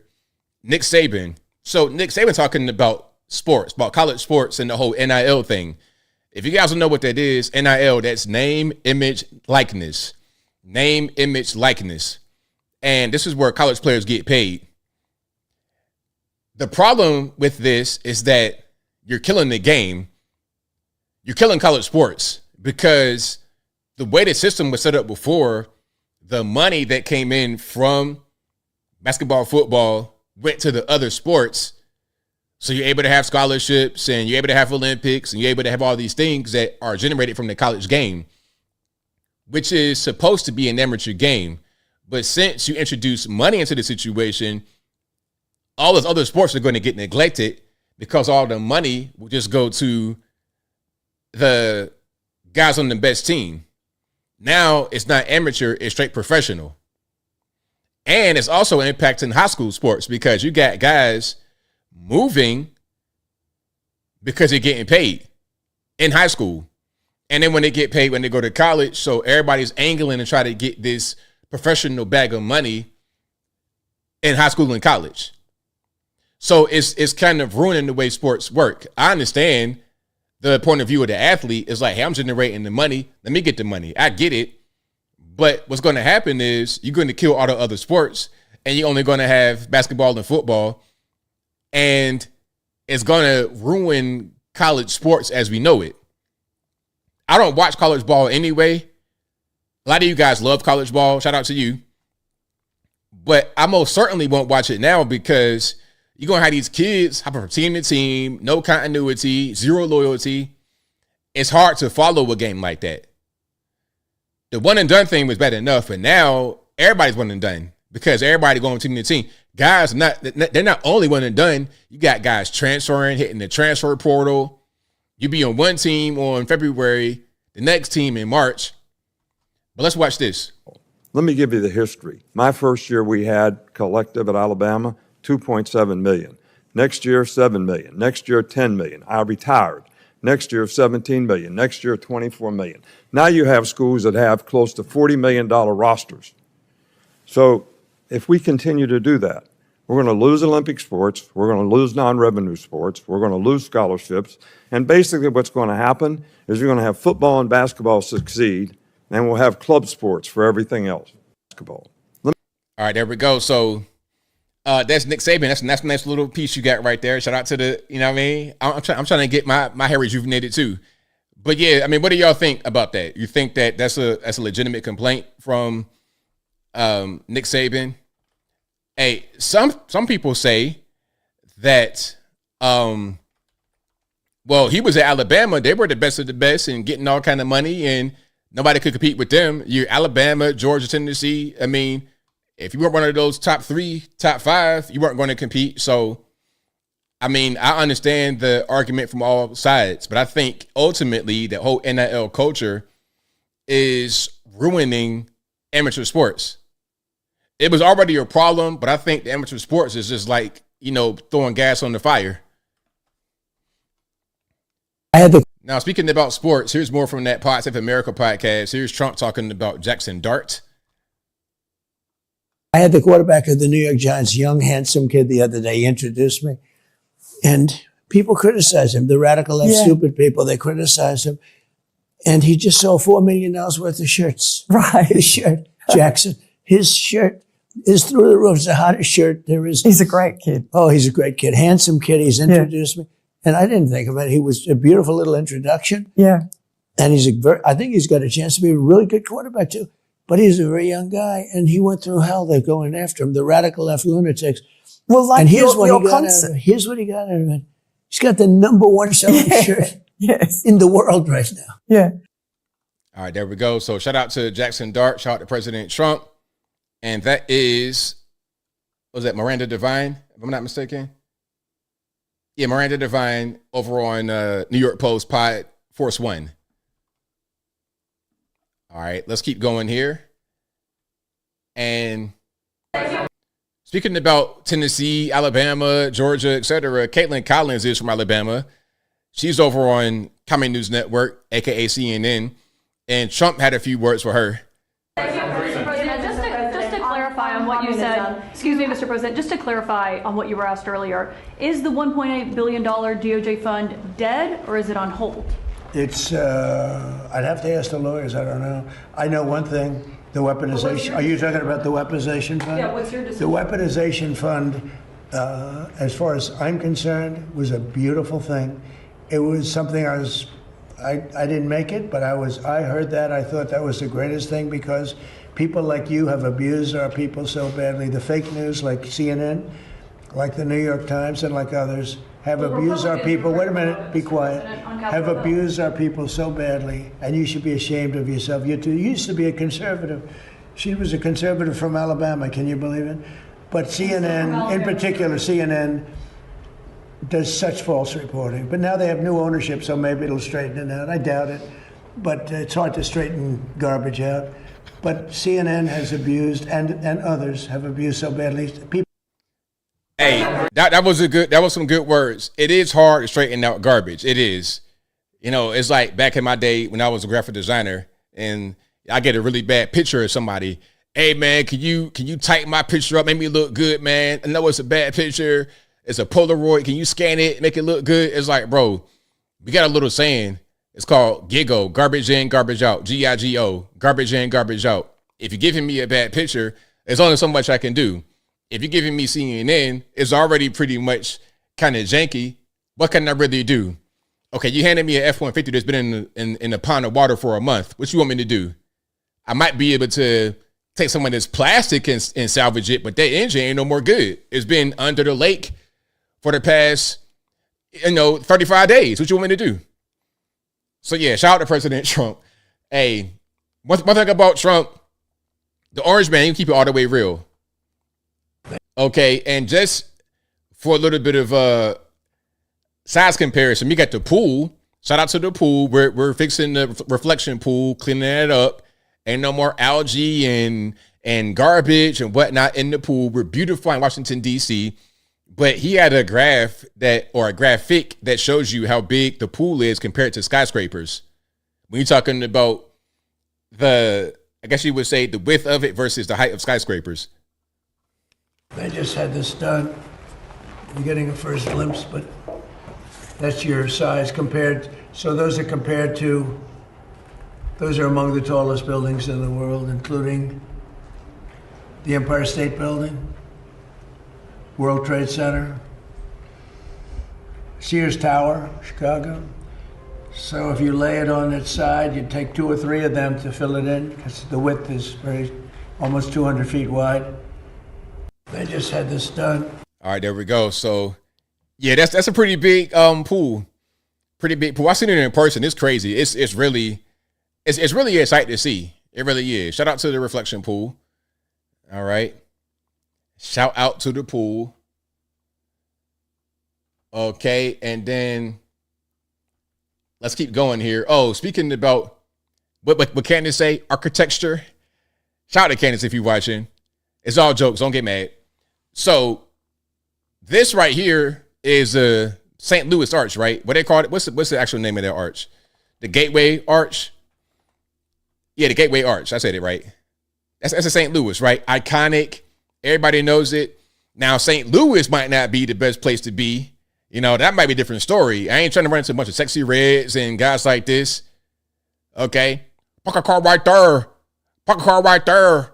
Give me the keys right there. I don't want to hear all that. You know what I'm saying? But the arch, the Gateway Arch is very nice. Now, compare that to the Obama Library Arch. What's that? First of all, you see the library right there in the background. That penitentiary looking thing right there, that city jail looking thing, that if you see that, that's like a place where in the future you would get locked up at. In the future, you're on the side of the road, you spit your gum on the floor, and the drone comes, violation, and you get put into some kind of cube. You're going to get sent right there and get locked up for spitting your gum on the ground. Dystopian future type vibes, right? Here's their arch. Now, I don't know what it's all about. Is this brutalist? Is that what they want to do? They want to make people just feel like they're in the penitentiary? Make it feel like there's no hope for the future? Good grief. That's like really, really rough. Okay, I can understand if I'm living in like Siberia or something like that. I'm in a Russian work camp, but good night. This is Chicago, Illinois, the Obama Presidential Library. So what do y'all think? How about, hey, let's compare the Obama Presidential Library Arch or the St. Louis Gateway Arch. As apples and oranges is bigger than the other one. The Gateway Arch or the Obama Library Arch. You pick it. You let me know. But yeah, that looks like ruins of a prior civilization. Maybe it was something before. Maybe there was a whole complex right here, but there was some kind of disaster, and the only thing that remains is this disfigured arch entryway. All right, there we go. So shout out to the architecture. Let's keep going here. Now, speaking about DC, I'm going to show you something right quick. Now, this is a very interesting interaction. So you have Congresswoman from Florida, Anna Paulina Luna. Okay, hot. Out of 5, I'm going to give her a 4.5. Like, for real. Anyway, I digress. She's out in D.C., and one of them code pink people who are funded by China, by the way, one of these code pink people, the so-called protesters funded by China, are asking her questions. Then it becomes harassment, and she actually goes a little bit too far. Now, watch how she handles this. Check it out. Cuban people right. being killed right now by a policy of cutting off oil, cutting off every single way that government can get money to keep the hospitals going. To actually get aid to the people of Cuba, because it doesn't sound like you do. No, because Marco Rubio has been sanctioning the Cuban people, which is hurting them by the billions. The government by the billions. No, that hurts the people there. They have no power. You are misinformed. When's the last time you were in Cuba? Wait, you just touched me. Oh, it was sorry. It doesn't matter. You just touched me. You're going to walk away right now, or else I'm going to call Capitol Police. Don't touch me. I will walk away. Bye-bye. So look, that got real serious real quick. So it was a light tap, like kind of one of them. But see, you can't be doing that kind of stuff with people in Congress, these important people like that. You can't be getting into their space and touching, because people do stuff like that, making it sound like it's innocent or whatever, but that can be very dangerous. You could pass some kind of biological agent to somebody like that. No. So she got very serious, like, hey, don't touch, walk away right now. I'm gonna call the Capitol Police. Okay, I walk away. They pretend to be all confrontational because they're getting paid to be. But when it really gets serious, okay, I'm gonna back off. Watch it one more time. By the bill. No, that hurts the people there. They have no power.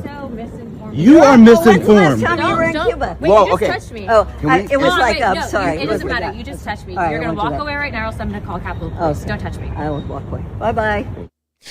Hey, it got real serious real quick. So yeah, shout out to that Code Pink protester. Hey, you already know, you're going to call Capitol Police. See, look, there's like their own police they got. You got the Metro Police and the Capitol Police. Am I right or wrong? Anyway, yeah, they're going to get you up out of there. They don't care nothing about you a leftist protester. They don't care nothing about that. And get you up out of there immediately. And don't let it have been Secret Service. Well, we've seen some flaws, but still, just that kind of interaction. First of all, if she had Secret Service, they wouldn't have got that close. It wouldn't have happened. But anyway, let's keep rocking. So Rahm Emanuel had some choice words for the Democratic Party. Rahm Emanuel, the same Rahm Emanuel, never let a good crisis go to waste. Was that him? Obama's guy? The Obama man? Is that you, Mr. Rahm Emanuel? Let's see what you got to say. Polls show Democrats aren't doing that well. We got the voters right where we want them. Oh, before I play that, yeah, that lady did sound and look just like Joe Biden. I don't know what kind of DNA match. I don't know. She got, they got it from the little clone factory, but she sounds just like Joe Biden. 100%. Polls show Democrats aren't doing that well. We got the voters right where we want them. Why do you think people feel so negatively about the Democratic Party? Because we earned their disrespect the hard way. Look, when your back's against the wall, you can't make a mortgage payment. You can't go to the doctor's visit because you can't afford it, or you're stealing money out of your 401k that you know is for your retirement, but you're doing it to pay your bills today. You expect the Democratic Party to show up. Two things. We told you, oh, things are great. You just don't know it yet. And B, we're running around, close schools for 2 years when you didn't have to, and then when we open them, we blow open the bathroom door in the locker room, and we didn't actually worry about the classroom. We earned their anger because when they're holding on to that windowsill with everything they got, they're digging their nails into the concrete on the windowsill or the wood, they want us to help them. And we either told them they were wrong, or B, we got ourselves wrapped around what I call a cultural cul-de-sac and kept going around in a circle talking to ourselves. All right. So, I mean, that's cool and everything. But my question would be, Mr. Rahm Emanuel, is what you going to do to actually improve? I don't see much in the way of improvement. I see more doubling down. All y'all do all day, Donald Trump this, Donald Trump that. What are you really going to do to actually push anything forward? I don't see much when it comes to that. I don't see a whole lot. Okay, let's keep on going here. Now, George Santos. Oh, my goodness. George Santos. Did you guys see my short about that? If you've not, please go watch it. I'd appreciate it. And tell a friend to tell a friend. But George Santos, do y'all know who that is? Y'all might not know who that is. But George Santos was a GOP House rep recently, and he got himself in trouble for accepting gifts and all kind of stuff. So he went to prison for robbery, not robbery, pardon me. He went to prison for bank fraud. What's the actual thing he went to jail for? What's this guy's name? Santos. What was it? I know it was fraud, but I want to say, what was the exact? Oh, okay. So it was wire fraud, aggravated wire fraud and identity theft. Basically, fraud. The Ilhan Omar type situation, but he actually went to prison for it. So 3 months into his 7-year sentence, he gets a commutation. He got clemency. He was granted clemency from President Trump. He was granted clemency.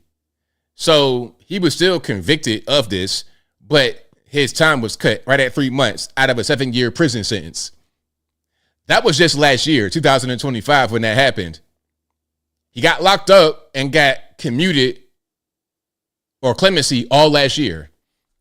Now, this year, he was allegedly placing bets on himself on Kalshi, like that dude. Remember that guy who was betting on himself as far as the Iran war? And he actually got locked up, the military service member. So now we have George Santos doing it. Now, I don't think that Santos did this after the other guy got caught and put on the news. And if he did, he's a total idiot. He's an idiot regardless, because check it out. All you got to do if you're in Congress is be like Marjorie Taylor Greene, Ilhan Omar. They take money they shouldn't really have, because Marjorie Taylor Greene's net worth was like $700,000 when she came into Congress just in 2021. But now in 2026, after only 5 years and a pension, she's worth $30 million. How'd she do that? Well, obviously she's insider trading, but she's insider trading on the stock market, not on Kalshi. Kalshi is Wild West, kind of unregulated. And if you don't know what that is, you can bet on Kalshi when it comes to events that are going to take place or not. Will George Santos go to State of the Union address? Yes or no? George Santos said on his social media that he was going to be somewhere, but he actually didn't go. And he bet on himself that he would not go. And he was able to get money like that. You can't do that. But if you want to trade stocks, knowing what the laws are going to be before they actually get published, you can do that. Marjorie Taylor Greene traded on a stock related to some kind of action that she did, and she got like $300,000 for it. That's legal, but Kalshi is not legal. Now, if you ask me, what's got to happen here is you got to say that if you trade on Kalshi, that's insider trading. And also, if you trade on the stock market as a congressman, that's also insider trading. The idea from people in Congress is that they're lowering themselves to work for the $175,000 they get. That they're lowering themselves to work for the $175,000 a year they get. So they should be able to insider trade to make up the difference. That's their thought process. A lot of them think like that. That's why it's legal to insider trade, but you can't do it on Kalshi. So here's a clip for you guys right quick. Sources say disgraced former Congressman George Santos is under investigation for possible insider trading on the prediction market Kalshi. Now, back in February, Santos released a video saying he would attend the State of the Union address, but ended up skipping it. Sources say his actions made it possible for him to pocket tens of thousands of dollars. Kalshi froze his account and alerted federal authorities. You can't do that. You cannot do that. Now, again, I think he did this before that military member, the service member, was caught and had got arrested, but it doesn't make a difference. If you are a member of Congress, you're a lawmaker, so you should most certainly, you out of everybody should know the law. And if you don't know the law, it's no excuse. Ignorance should not excuse that. Ignorance is no excuse of the law. And if you are a member of Congress, you are a lawmaker. You should know more than anybody else. You should have that already figured out, but he didn't, and now he might go back to jail. Bro, you at a certain point are a jailbird. You just got out of jail last year. You were granted clemency by the president, and then you go and do this. Why not just make an honest living? Why not just yeah, he's gay. Of course he's gay. George Santos, yeah, he's gay. He's openly gay. And I'm gonna say this right now, since like somebody asked me that question. George Santos is openly gay. There's a lot of guys in Congress and not in Congress that's also gay. I see y'all, and I'm not going to judge you. I ain't going to put nobody out, but I've seen so much that I can identify y'all pretty quickly. I got a really good gaydar. I see what y'all be doing. I'm not, hey, whatever y'all do is fine. Just as long as everybody consent and they adults, okay, that's my only thing. All right. Now, once I start to get into the monkeypox, that's when I got some grievances because y'all be spreading it to kids and dogs. That's my only issue. Y'all freak nasty type of dudes in California doing stuff like that. But beyond that, knock yourself out, do what you want to do. But I can respect someone who is open about what they are.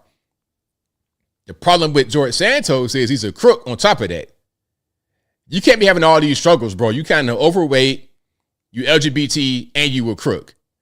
Like, if you're going to be LGBT, at least be in shape. Be one of them gym bros with their shirt off on Instagram. Be one of them. And try to figure out a way to use your intellect to get money legally rather than betting on yourself on Kalshi like a moron. Anyway, but yeah, shout out to him.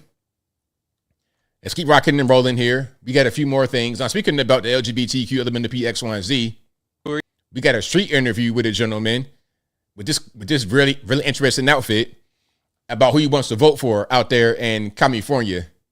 Who are you voting for? Nithya Raman. Why her over Bass? Well, she's Indian and I'm South Asian. Respect. So What do you think about Spencer Pratt? not much. Do you think he has a chance? I don't know. Do you? I mean, if people are willing to elect Trump, some people just want to vote for the white guy. That's true. Just because they're white. That's unfortunate. What do you think about that? People voting on like based on like race and stuff. I think it's a kind of unfortunate because you should be looking at someone's credentials, really. Who are you voting for? All right, there we go. So that's a guy talking about Nithya Raman because he's Indian and she Indian. So it matches, right? It just makes sense. Anyway, we got some more here. Hold on.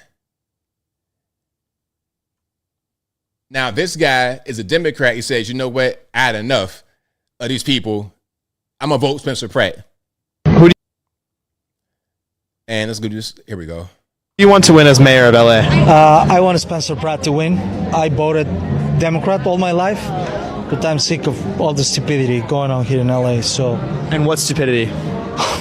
Homelessness is ramping. The city is dirty. They mishandled the fires. Lots of things. Yeah. Were you affected by the fires? Not personally, but people I know lost their homes in Malibu and other zones of the city. Yeah. And what's happened like with your friends? How have they gotten back into it? Have they gotten help? My friends are fine because they had money, but it's not because of the government. Yeah, sure. That's the problem. Okay. Yeah. So you voted Democrat all your life. What is the specific thing that made you say, I'm going to vote for Pratt? It's a lot of things. It's been a process, but it's just seeing what's going on in the city, right? It's just, I guess the whole woke, extreme ideology, I just don't like it. I consider myself a liberal, but it's just too extreme going on right now. I just don't like it. So I'm going to go for something different. It's a lot of guys that are liberal who don't like the extreme nature of what's happening with the Liberal Party or the Democrats right now. They don't like how crazy they've gotten. Regular, normal people don't like the extremism. They don't like the LGBTQ. They don't like all of that extra stuff they got going on. So a lot of these people are left without a home. So Spencer Pratt represents a guy that they can identify with and vote for beyond a strict party line. Was there a specific cause, like you mentioned homelessness, but like, did you see something that made you snap? No. That's a good question. He said, nope, there was no specific thing that made me snap. There are some things that radicalize us, but in his case, I guess not. But an overall issue is his problem. Let's keep going. Not one particular thing. It's just everything. I just see, for example, we had $1 trillion in surplus budget when Gavin Newsom took in. And now we have a deficit of $500 billion. So I think that's a great reason to question what's going on. Mm-hmm. All the fraud going on with healthcare and lots of things. So being as someone who's voted Democrat for much of your life, why do we see Karen Bass have a 69% chance of winning this election? Why are people still voting for her? I suppose because many people don't question. They just say I'm a Democrat and they go Democrat, even if the candidate is shitty. All right, there we go. So shout out to Nate Friedman for the interview. The street interview with a guy talking about the mayoral election, Karen Bass, Nithya Raman, Spencer Pratt. So hopefully Spencer Pratt is able to pull it out and succeed. Let's keep going here. Now, this is over in Battleground, Washington, near Portland, Oregon. They signed a proclamation recognizing the Trump administration designation of Antifa as a terror organization. Okay, so Trump admin said Antifa is a terror organization. They signed a proclamation acknowledging that fact because, of course, in Oregon, near Portland, there will be an Antifa problem. So they want to send a message that they're against Antifa in Battleground, Washington as well. Okay, but of course, who was there at this particular meeting? You guessed it. Antifa is a domestic terror organization and affirming the importance of public safety. Point of brother's Mayor. Fuck you. Mayor, a motion for recess you. of 2 minutes. Second. Motion passed. Chief, can you please ask that person to leave? I'll stand right here, please. I'll stand right here. Mr. Mayor, there was no vote on that motion, sir. All right, we have a motion and a second to recess for 2 minutes. All those in favor? Aye. Any opposed? Hearing none, motion passes unanimously. Recess. You see the generational differences, the cultural differences. You know, these people don't want that kind of person in their town. They don't want them there. Bob and Ted and Bill and them, rightfully so, don't want them there. And you heard them in the beginning, how they were talking, these voices. It's like, y'all just are weird and you become violent. It's one thing if you weird and you're not violent. You just kind of, do your own thing. You just kind of in the corner.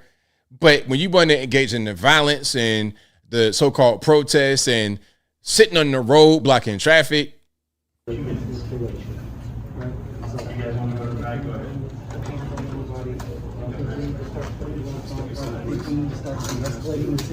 Hold on. There's no need to get physical. Why don't we try to de-escalate the situation? I'm a citizen and I'm allowed to fucking be here. Say whatever the fuck I want to say. Fuck you, you're a fucking fascist piece of shit. Fuck you. Fascist fuck. All of you are fascist piece of shit. And you're gonna fucking all go to hell, motherfuckers. Fuck all of you. Fuck you. Fuck you. Fuck you. Shame on you, motherfuckers. Fascist fuck. You get the idea. It's like dealing with children, like small children, that it's like you have an undisciplined child. If you cuss that much as a child, you're going to get pot right in your mouth. Your grandmama, your mama, your daddy, somebody going to get you. But this person that never had any discipline like that is just allowed to just do whatever. And when you're faced with discipline, when you're faced with any kind of accountability, you just completely reject it.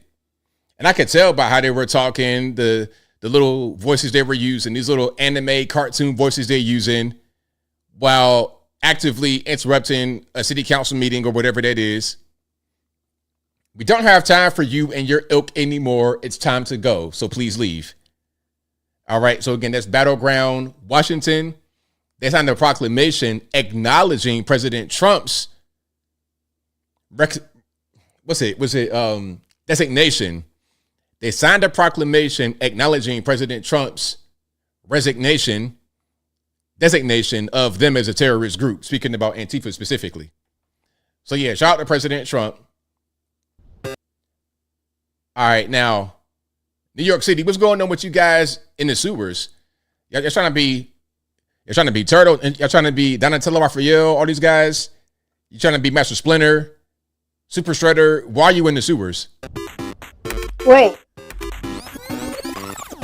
Is that the Mario Brothers? A series of bizarre sightings of people popping in and out of New York City's sewer system has police investigating. Security cameras captured at least 3 separate instances in Brooklyn and Queens, showing groups climbing into and out of manholes in the middle of the night. Some were spotted wearing headlamps and what looked like shovels and other tools. Authorities inspected the locations and say there's no damage to the sewer system, and police say they don't believe there's any threat to public safety, no injuries have been reported, and no arrests have been made. But officials are warning people not to try this. Entering the sewer system is illegal and extremely dangerous because of hazards like toxic gases and flooding. As for who these mystery sewer people are, the investigation is still ongoing, but we are having a debate in our office about whether or not they look like the Mario Brothers or the Teenage Mutant Ninja Turtles. Turtles, because Mario would never be in no sewer. Mario was not no subterranean guy. He would just be in your crib. Yeah, he'd be in your crib. I mean, he'd be in the pipe, but not in that kind of pipe, not in no dirty sewer. You know, in the Mario game, chopping the pipe, it'd be something to look a little bit more clean than the sewer.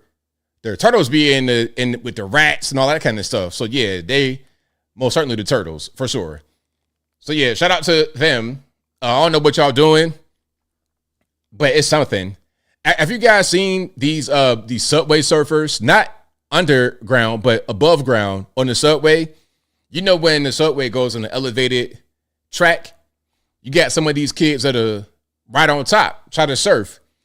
And some of these kids are falling off, they dying.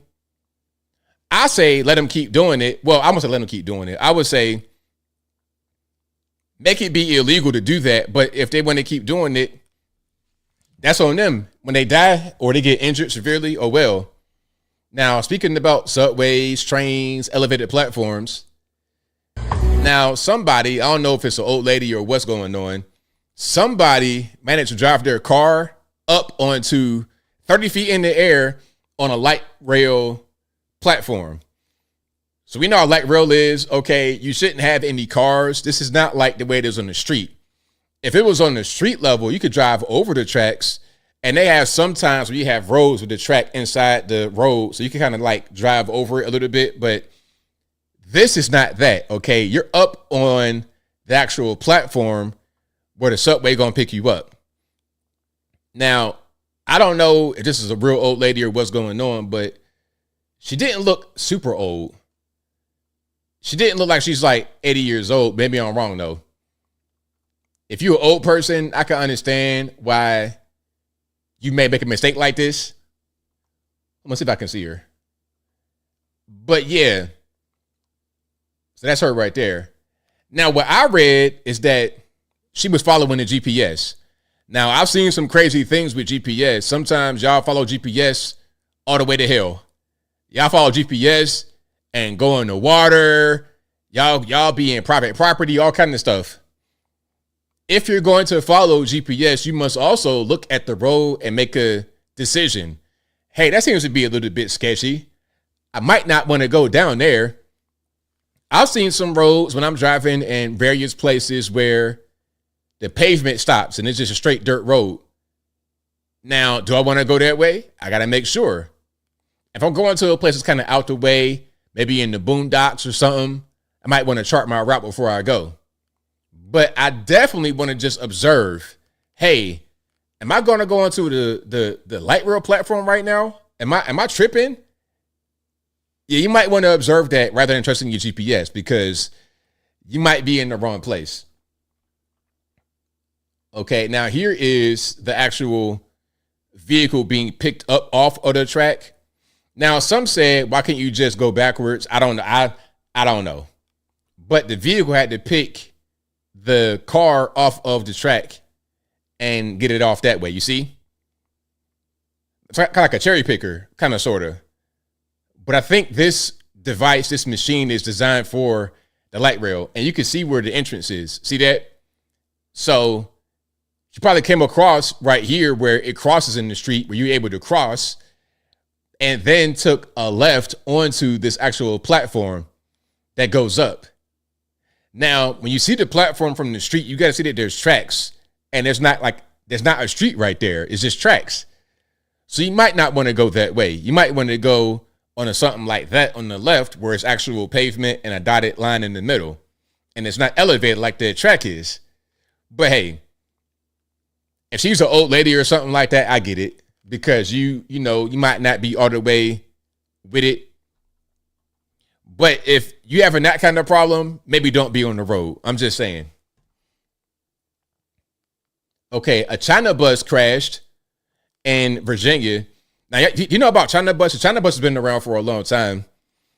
Now, back in my day when I was outside in Virginia, the China bus was a cheap bus to go to New York. That's what it was for us. It was it was like $20. It was real cheap. Now, I'm going to tell you the origin of the China bus. The China bus, as we call it, is a bus designed to move Chinese workers from place to place. Let's say, for example, you have Great Wall Restaurant number 45 in Stafford, Virginia, or a little bit further out. You have Great Wall Restaurant number 87 in Petersburg, Virginia. You need some more employees, or you need 2 employees to staff up your restaurant. There are staffing agencies of Chinese workers that can get anybody to you within 2 days. That's what they do. That's their whole thing. And this makes the transportation cheap. So what happened was it became a thing where regular people would get on it because it was so cheap. $20 to go from New York to Virginia Beach. That's the whole thing.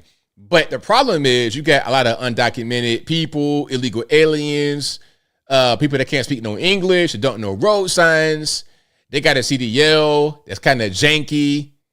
So with that comes an elevated risk for accidents. That's also part of it. I knew that back then. If the ticket is going to cost you $5 to get on the bus to go from New York to Virginia or vice versa, it might not be that safe. And here we are. Work zone in Stafford County, and it hit several cars. They say 3 adults and 2 children, a 13-year-old girl and a 7-year-old boy, were killed. At least 44 people were taken to local hospitals, 3 of them with critical injuries. The bus was operated by E&P Travel. It was heading from New York City to Charlotte, North Carolina. Now, federal investigators are looking into New York licensing records, training documentation, and the driver's history after Transportation Secretary Sean Duffy revealed this on X. He says, per local police, the driver was a man who came from China, who became a U.S. citizen and doesn't speak English. He received his commercial driver's license from New York State in 2024. We have reached out to local police to confirm the information and have not yet heard back. Duffy, though, has been cracking down on what he says are illegally issued commercial driver's licenses. He says, at the minimum, bus drivers should be able to read road signs. Work zone in Stafford County. Yeah, I mean, that's something that's minimal. If you are a bus driver, a truck driver, anything like that, you should be able to read road signs because you're going to need to read the road signs. I mean, that's going to be part of it. Not being able to read road signs can be dangerous, if not fatal. So, yeah, that's not a very good thing.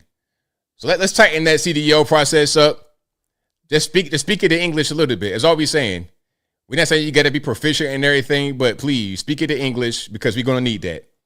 We most certainly will. Was he at fault? Did someone swerve in front of him? Nah, it was, from what I'm able to see, it was his fault. Let me just check that out. I think I read that it was his fault. But the thing is, he shouldn't have been on the road. So let me see. He got charged with 2 counts of involuntary manslaughter. And he got more charges pending, so he got charged. So he allegedly slammed into an SUV. So he hit a car in front of his bus. And that's what happened. Now, if you hit somebody from behind, it's your fault. Usually. If somebody like swerves in front of you, it's a little bit different. But if you just hit somebody, a rear-end collision is your fault. You got to have enough room in between you and the person in front of you. And of course, the collision was violent enough to the point where somebody died. You see, if it's just like kind of a fender bender or something like that, that's different. But people died. Like it was a whole big thing. But these buses have been dangerous like that for a while. So this ain't really nothing new. It's just now we're seeing it more. It's highlighted more because you got the issue of the illegal aliens coming over, that the CDL that really shouldn't be a thing. Now you got that. So, of course, these kind of issues are going to be highlighted much more than what they were previously. All right, so there we go. Now,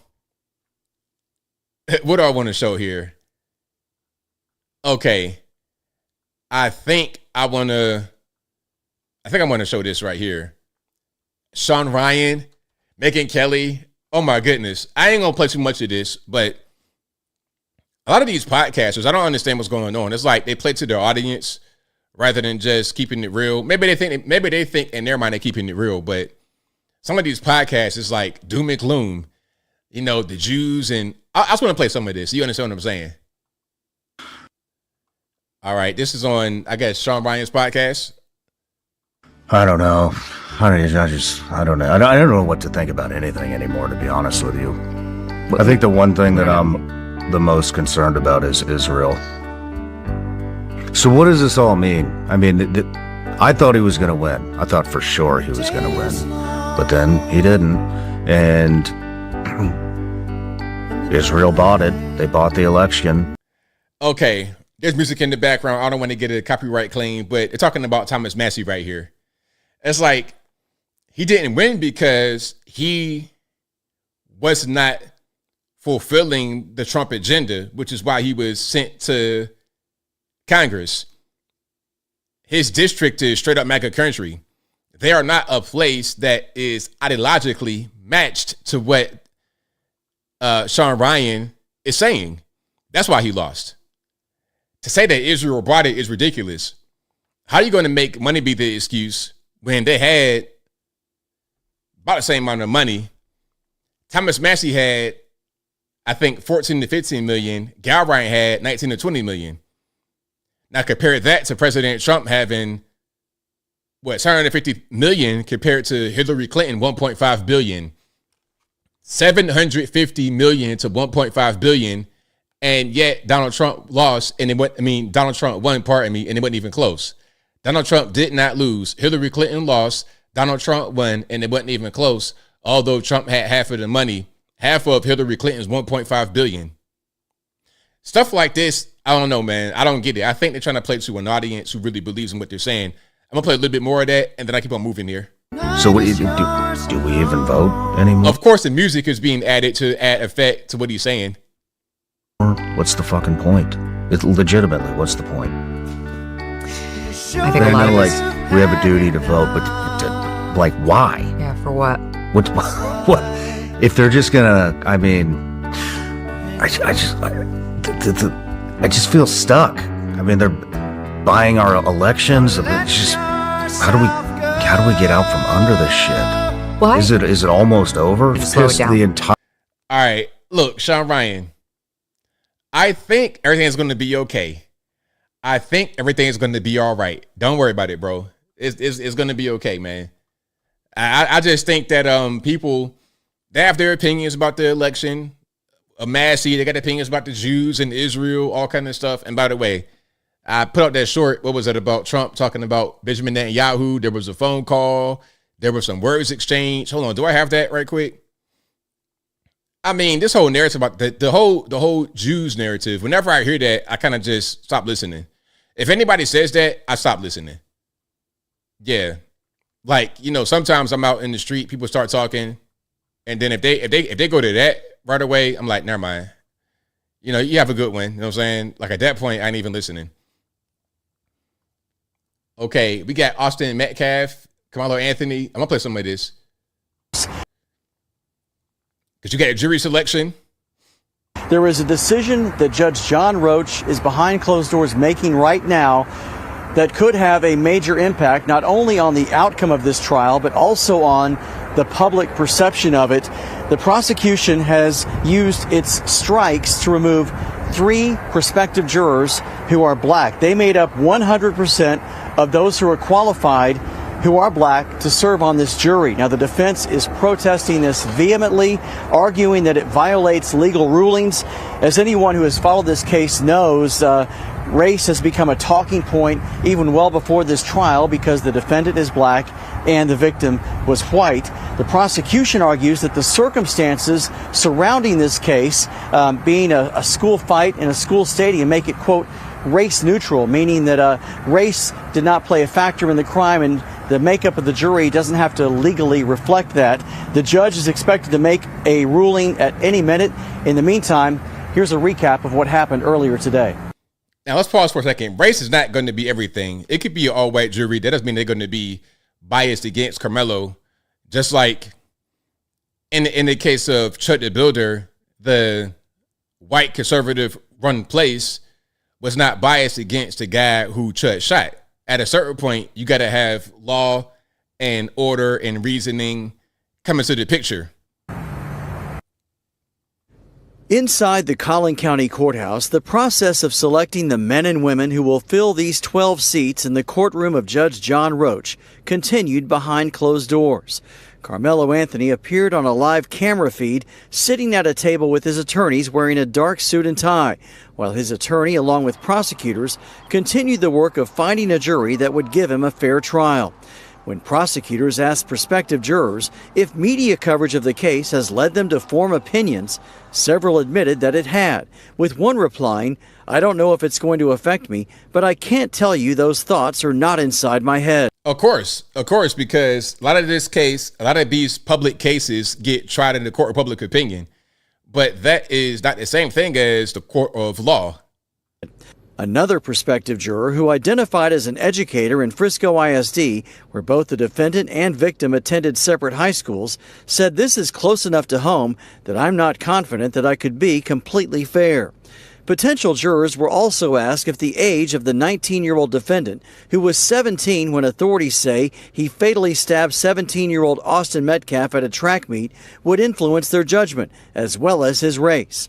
One prospective juror, who prosecutors identified as African American, said he would have a hard time putting a brother in jail. Anthony's attorneys plan to argue that the defendant stabbed Metcalf, who was unarmed, in self-defense after an altercation. Prospective jurors were asked if they would hold it against Anthony if he didn't testify. One prospective juror said he would, saying silence is deafening. It matters. It's difficult to ignore. But a question from Anthony's attorney, Mike Howard, drew the ire of several prospective jurors when he asked them, "How do you feel about the country's immigration policies?" A number of them refused to answer, saying it was irrelevant. Huh? Wait a minute. Let's go back a little bit. Prospective jurors were asked if they would hold it against Anthony if he didn't testify.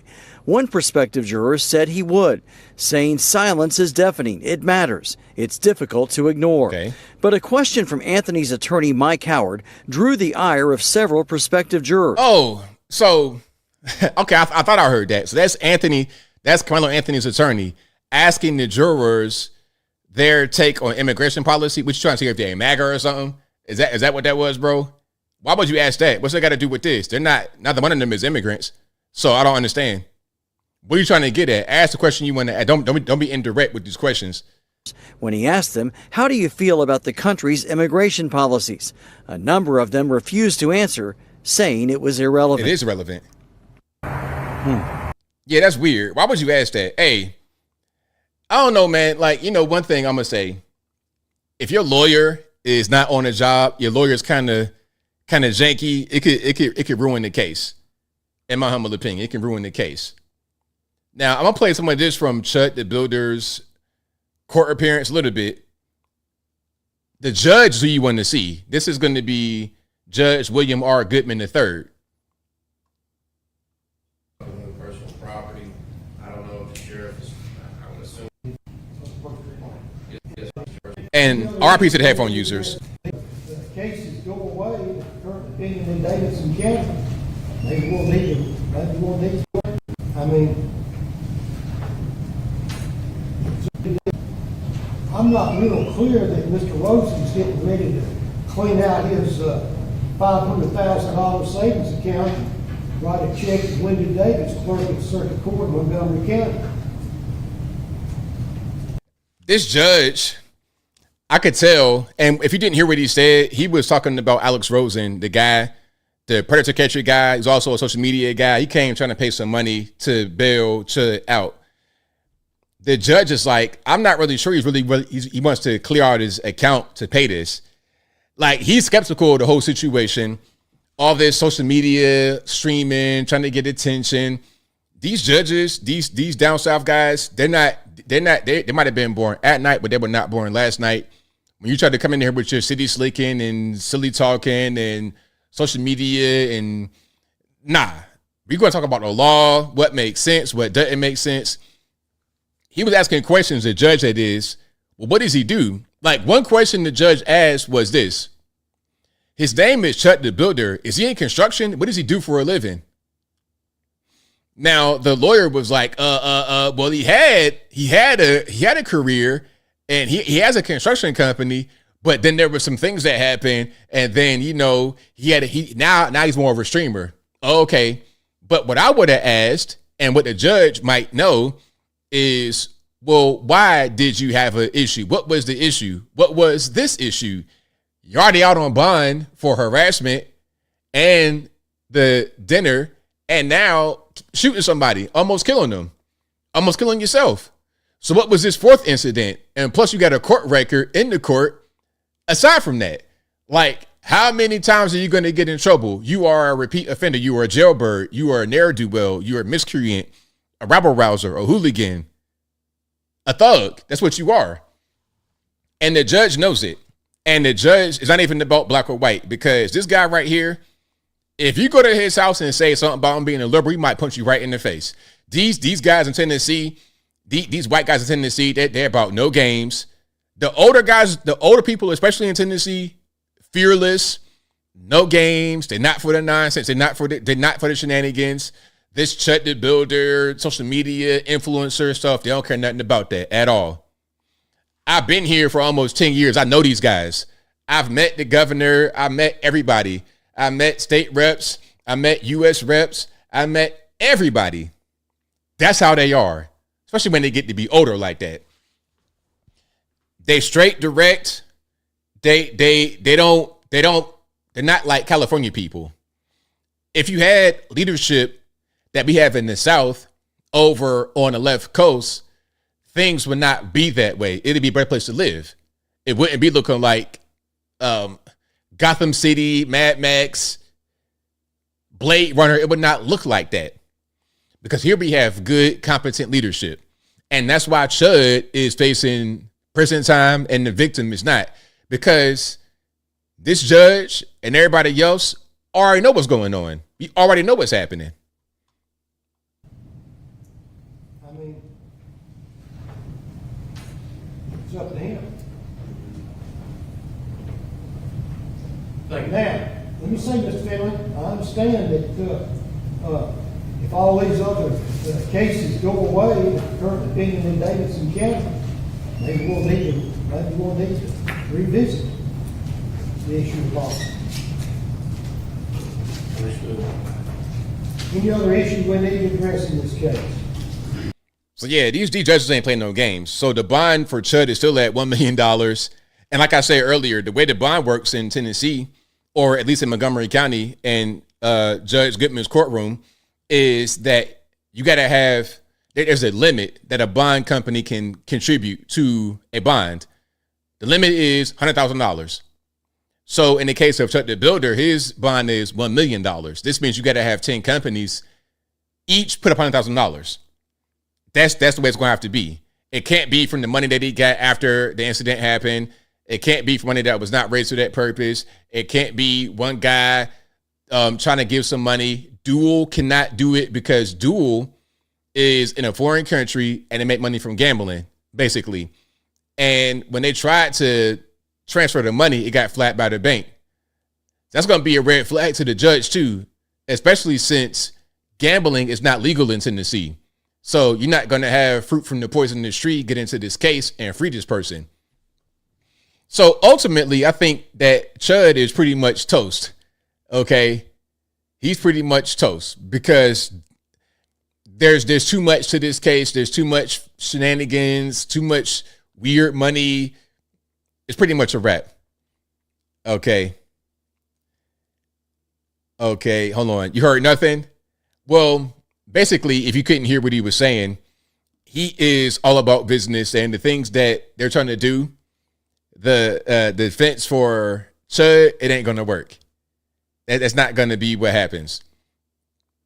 All right. Lots of criminals have 40, 70 charges and still let out.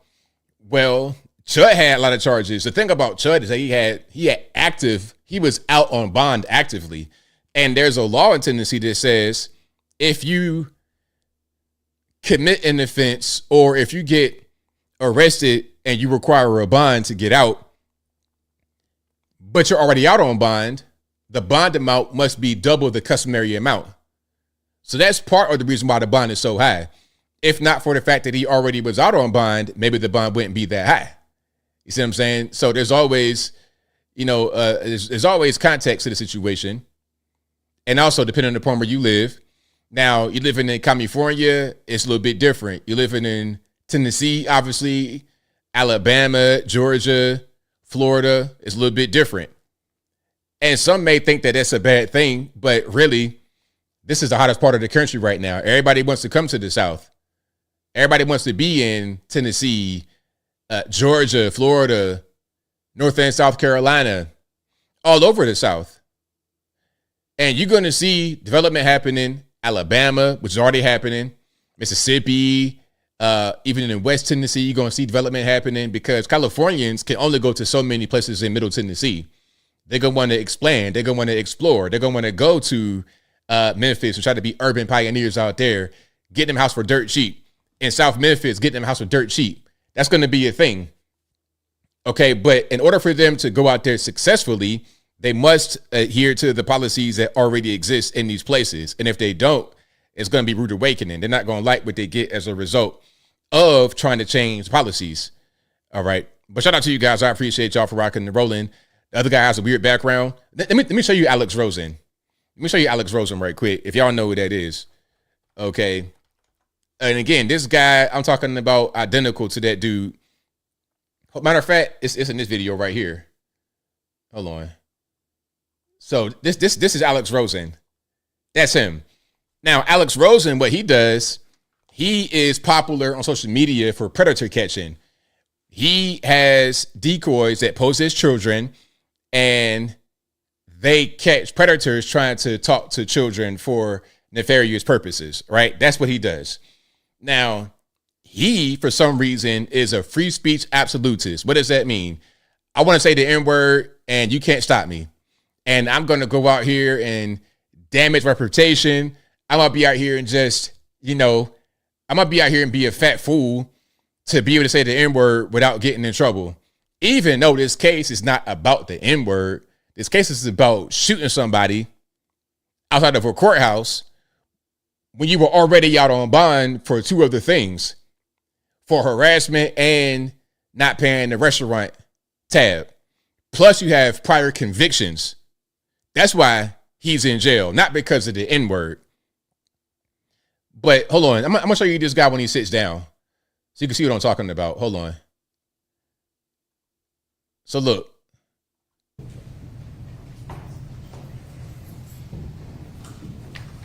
All right, here comes Alex Rosen. Again, the predator catcher dude. There we go. With his college football t-shirt on at 26. All right. There we go. Big Seth.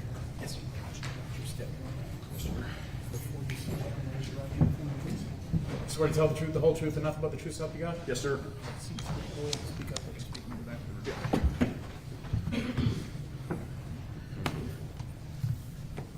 See what I'm saying? See, look, that's it. Like that guy right there. I told my story earlier. I told it a lot of times. That's the exact kind of guy who, fat, drunk white dude, 5'7", who want to fight all the time. That's the archetype right there. Okay, beat beard, a red beard on top of that. Ding, fat, bing, college paraphernalia, bing, bing, bing. That's him. Anyway, he was there trying to pay the bond, but he got asked a bunch of questions like, okay, what do you do? What kind of, do you have money in your regular account? Like, what's going on?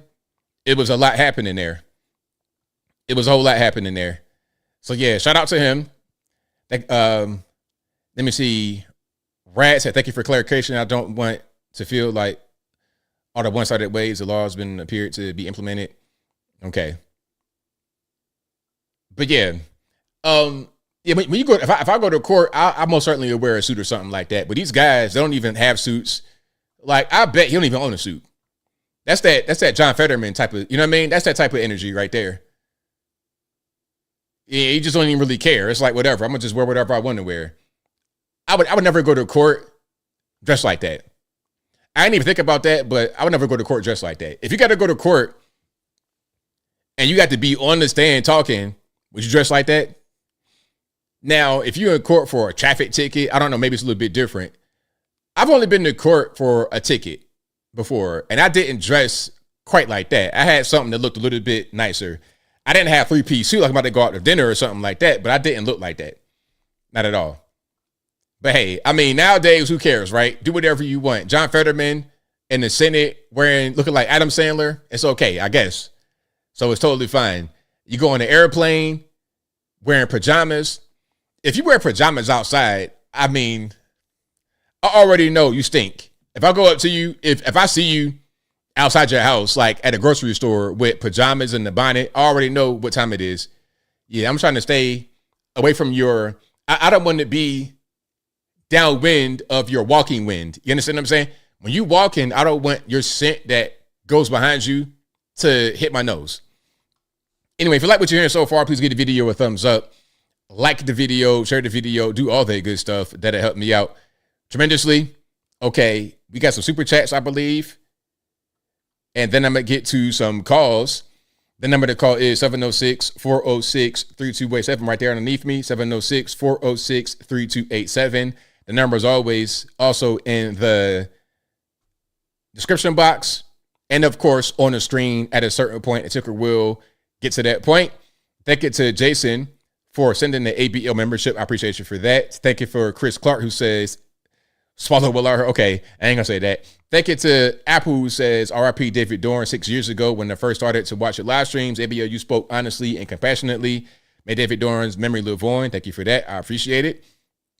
Thank you to Chris Clark, who says, you the best ABL for North Carolina, Virginia, Martinsville border. Shout out to you out there. I know you're talking about Martinsville. That's not that where the Hart twins from, right? Because they're from, I think they're from Martinsville. Martinsville they're from Martinsville. Yep, right off of 220. Yep. So shout out to the Hodge twins and shout out to you. Thank you to Apple, who says, why can't the DOJ leave George Santos alone and go after Democrat corruption in government? The treatment of J6ers is a disgrace, but Senior Peter's free. Well, George Santos got to stop acting up because he was given clemency by President Trump. So it's like, okay, if you're granted clemency, stop. Don't do nothing else. Don't do nothing shady. But the problem with these scammers is that they're going to keep on scamming. I'm gonna just say it. My humble opinion is that George Santos is a scammer, and there's other scammers that exist, but you have some scammers that are better than others. You got some guys that can scam legally. Ilhan Omar, Marshall Taylor Greene, they can scam legally, but then you have those who just do stupid stuff. George Santos, you got locked up for doing that once. That was your warning. Here you are again. It's like, bro, you were given a chance and you blew it. That's your fault. Thank you to Chris Clark, who says Mike Wallace and Morgan Freeman was the best. Right on. That was a good show. Thank you to Tim Wesley, who says, what it do, ABL? Have you covered the case of a gas station owner chasing a 14-year-old over water? If so, what's your thoughts on that? Well, I did say that earlier. I'm not quite sure if you were here to hear me say that, but my thoughts on that case, it's like with all the other cases. It's hard for me to be sympathetic to you when you were initiating the conflict. The way that it worked, and if you guys didn't hear me, I'm going to just repeat it quickly. You have black kid, what was he, 14? He's in the store. He's stealing water and putting it in the city. As he's stealing the water, the owner's wife, the Korean lady or whatever, I'm not sure what Asian she is, but she's right behind him looking at him. He probably sees her in the reflection of the door to the beverage is, and he puts the waters back. But this causes a confrontation as he's beginning to leave. He's like showing his hoodie, like going like this. He has his hands in his hoodie pocket and he's like moving it up and down to show that there's nothing in there. But he's not taking he's not taking his hand out after he's keeping his hands in the hoodie the whole time. So do you have a gun? Do you have something else? What's going on? So as he's leaving after that confrontation, the store owner and the store owner's son chase him. Now, the store owner and the son say that the 14-year-old produces a gun and points it at the son. That's when the store owner shoots and kills him. Now, from my perspective, I think that this is the fault of the 14-year-old because you were stealing at first. You put it back. But now you started the confrontation. Did you have a gun? Is there a gun? If there's a gun, then that seals it. As you're talking, you have your hands in your hoodie pocket and you're refusing to take your hand out the pocket. Why? Do you have a gun? You're stealing, you get caught, you put it back. Now you got a gun and there's a confrontation. Now, I can say if I was the store owner, I probably wouldn't have chased because what am I going to get? I thought you were stealing water and you weren't stealing that. So what am I going to get from you? Do you have something else? What could it possibly be? I'm not going to chase you. I might call the cops, so I'm not going to chase you. But they chase him.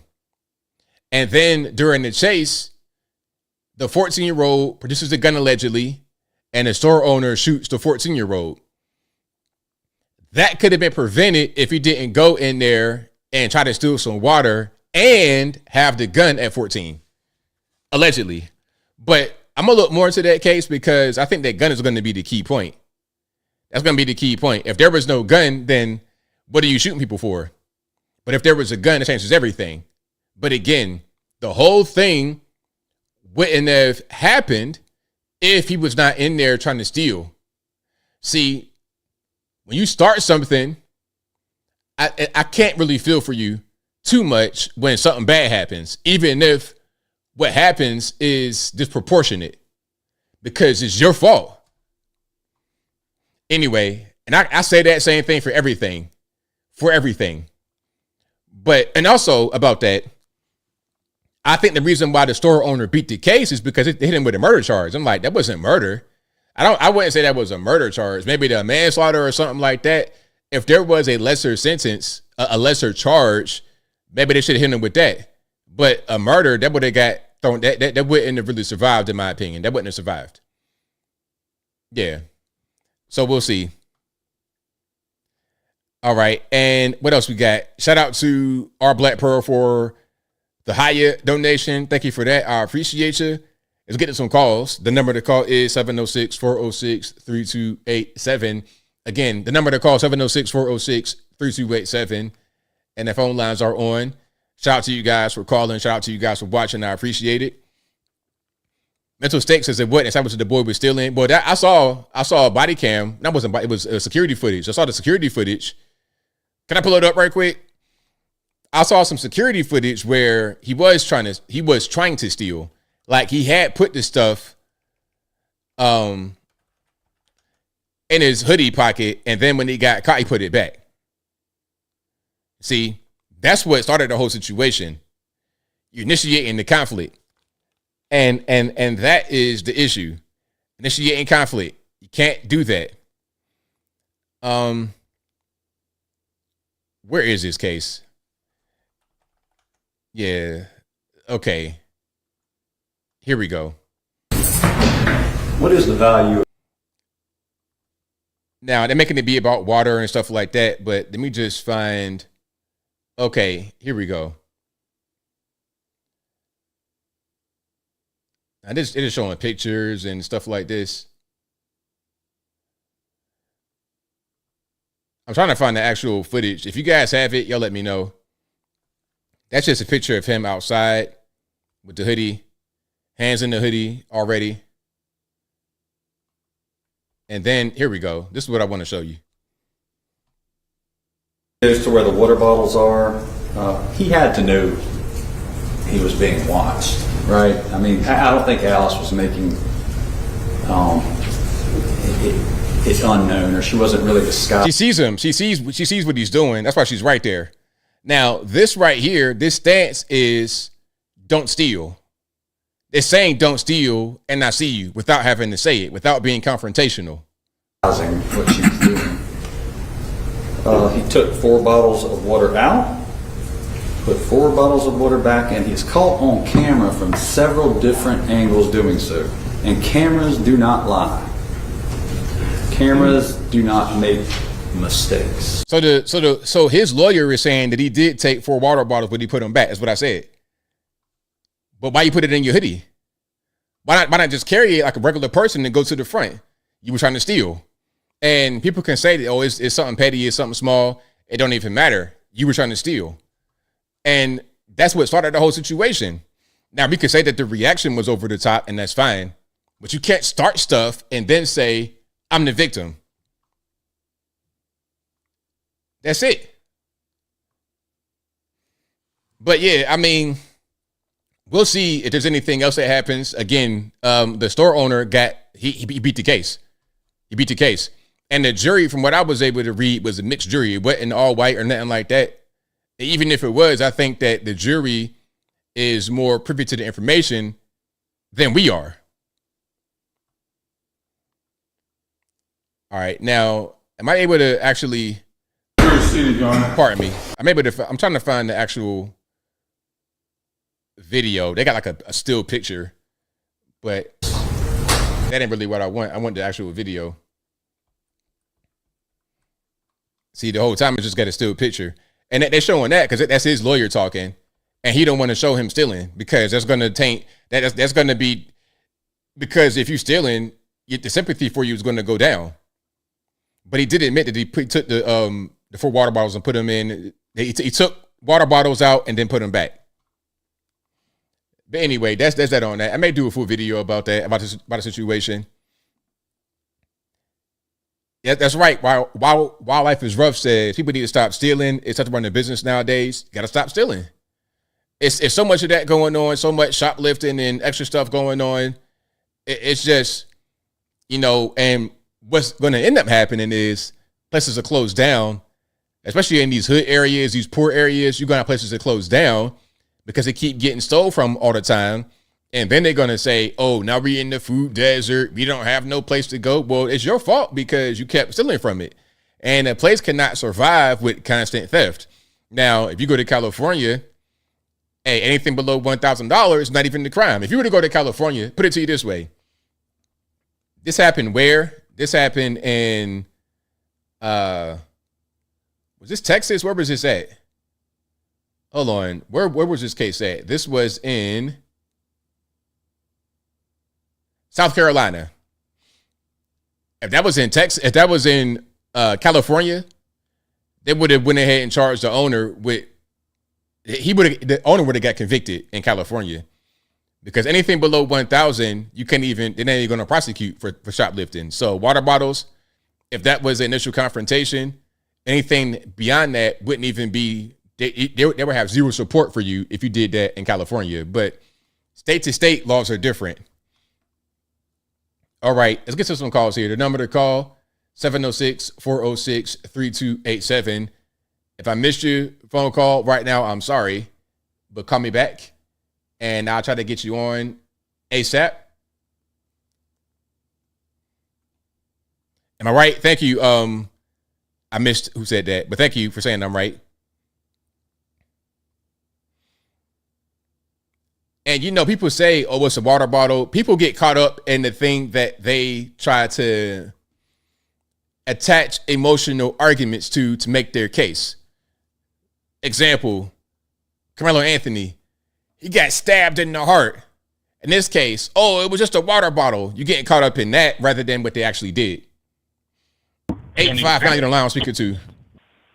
All right, ABL, how's it going? I've just been rocking and rolling. Got to get some, doing some detail work on my car, trying to fix the rotors and stuff like that today. Hey, just I'm back on the road, brother. Right on, man. Absolutely. What's going on? All right, man. Hey, I was listening to your podcast when I was dashing a little bit. You're talking about Chud the Builder, and there's little mixed reviews between both sides. Listen, I'm a pro freedom of speech person, offensive humor all the way. Big fan of you and, Count Dankula, the same guy who got in trouble for the Nazi meme. And listen, what Chud the Builder is not exactly freedom of speech. It's the way I see about it is, man, it's just outrage, internet culture. It's trolling. It's trolling and being shocking for no reason and going in other people's personal space. And what Chud the Builder was going in people's personal space and invading it after they didn't want to hear it. He would follow them. I've seen videos of him actually just going to people's houses, like literally follow them into their house. And I'm like, dude, you're going to get in trouble. You're going to get shot. You're going to get hurt. And lo and behold, he did. Exactly. And that's the whole thing. It's like that kind of behavior, you're inviting a negative consequence to happen. And now that something negative happened, people can't be surprised. This was going to go that direction sooner or later. Yeah, I mean, and also, like me and you, we agree to disagree on here. There's some things that I say I disagree with, and we go back and forth. Unlike Ivan, who screams like a banshee. But but what Chud the Builder did would follow the person off of the argument, and I'm like that. See, that's just kind of causing problems, causing confrontation. Opinions is one thing, thoughts are one thing, speaking your mind is one thing, but screaming and following is another. Absolutely, exactly. Definitely, and and also you heard about that case in England of the guy who got stabbed, and the person claimed that he was saying supposedly racist stuff, and they found no evidence on him, and this guy literally died in handcuffs because they decided to arrest the guy, and I think this was in England recently over the freedom of speech laws. See, we have it good in the United States. It could be worse. We could be in the UK. We can have handcuffs on us, bleeding to death, but they decided to arrest us because the guy who stabbed us supposedly said something racist when we have no weapons on us. Now, so, I saw that. I saw that case. It was crazy. Yeah, that's completely nuts, man. And and people try to put the same category of Chud the Builder as that situation. It's like, no, it's completely different. Well, situation. It's not quite different. I'm gonna say this: the guy in UK also started it. He did.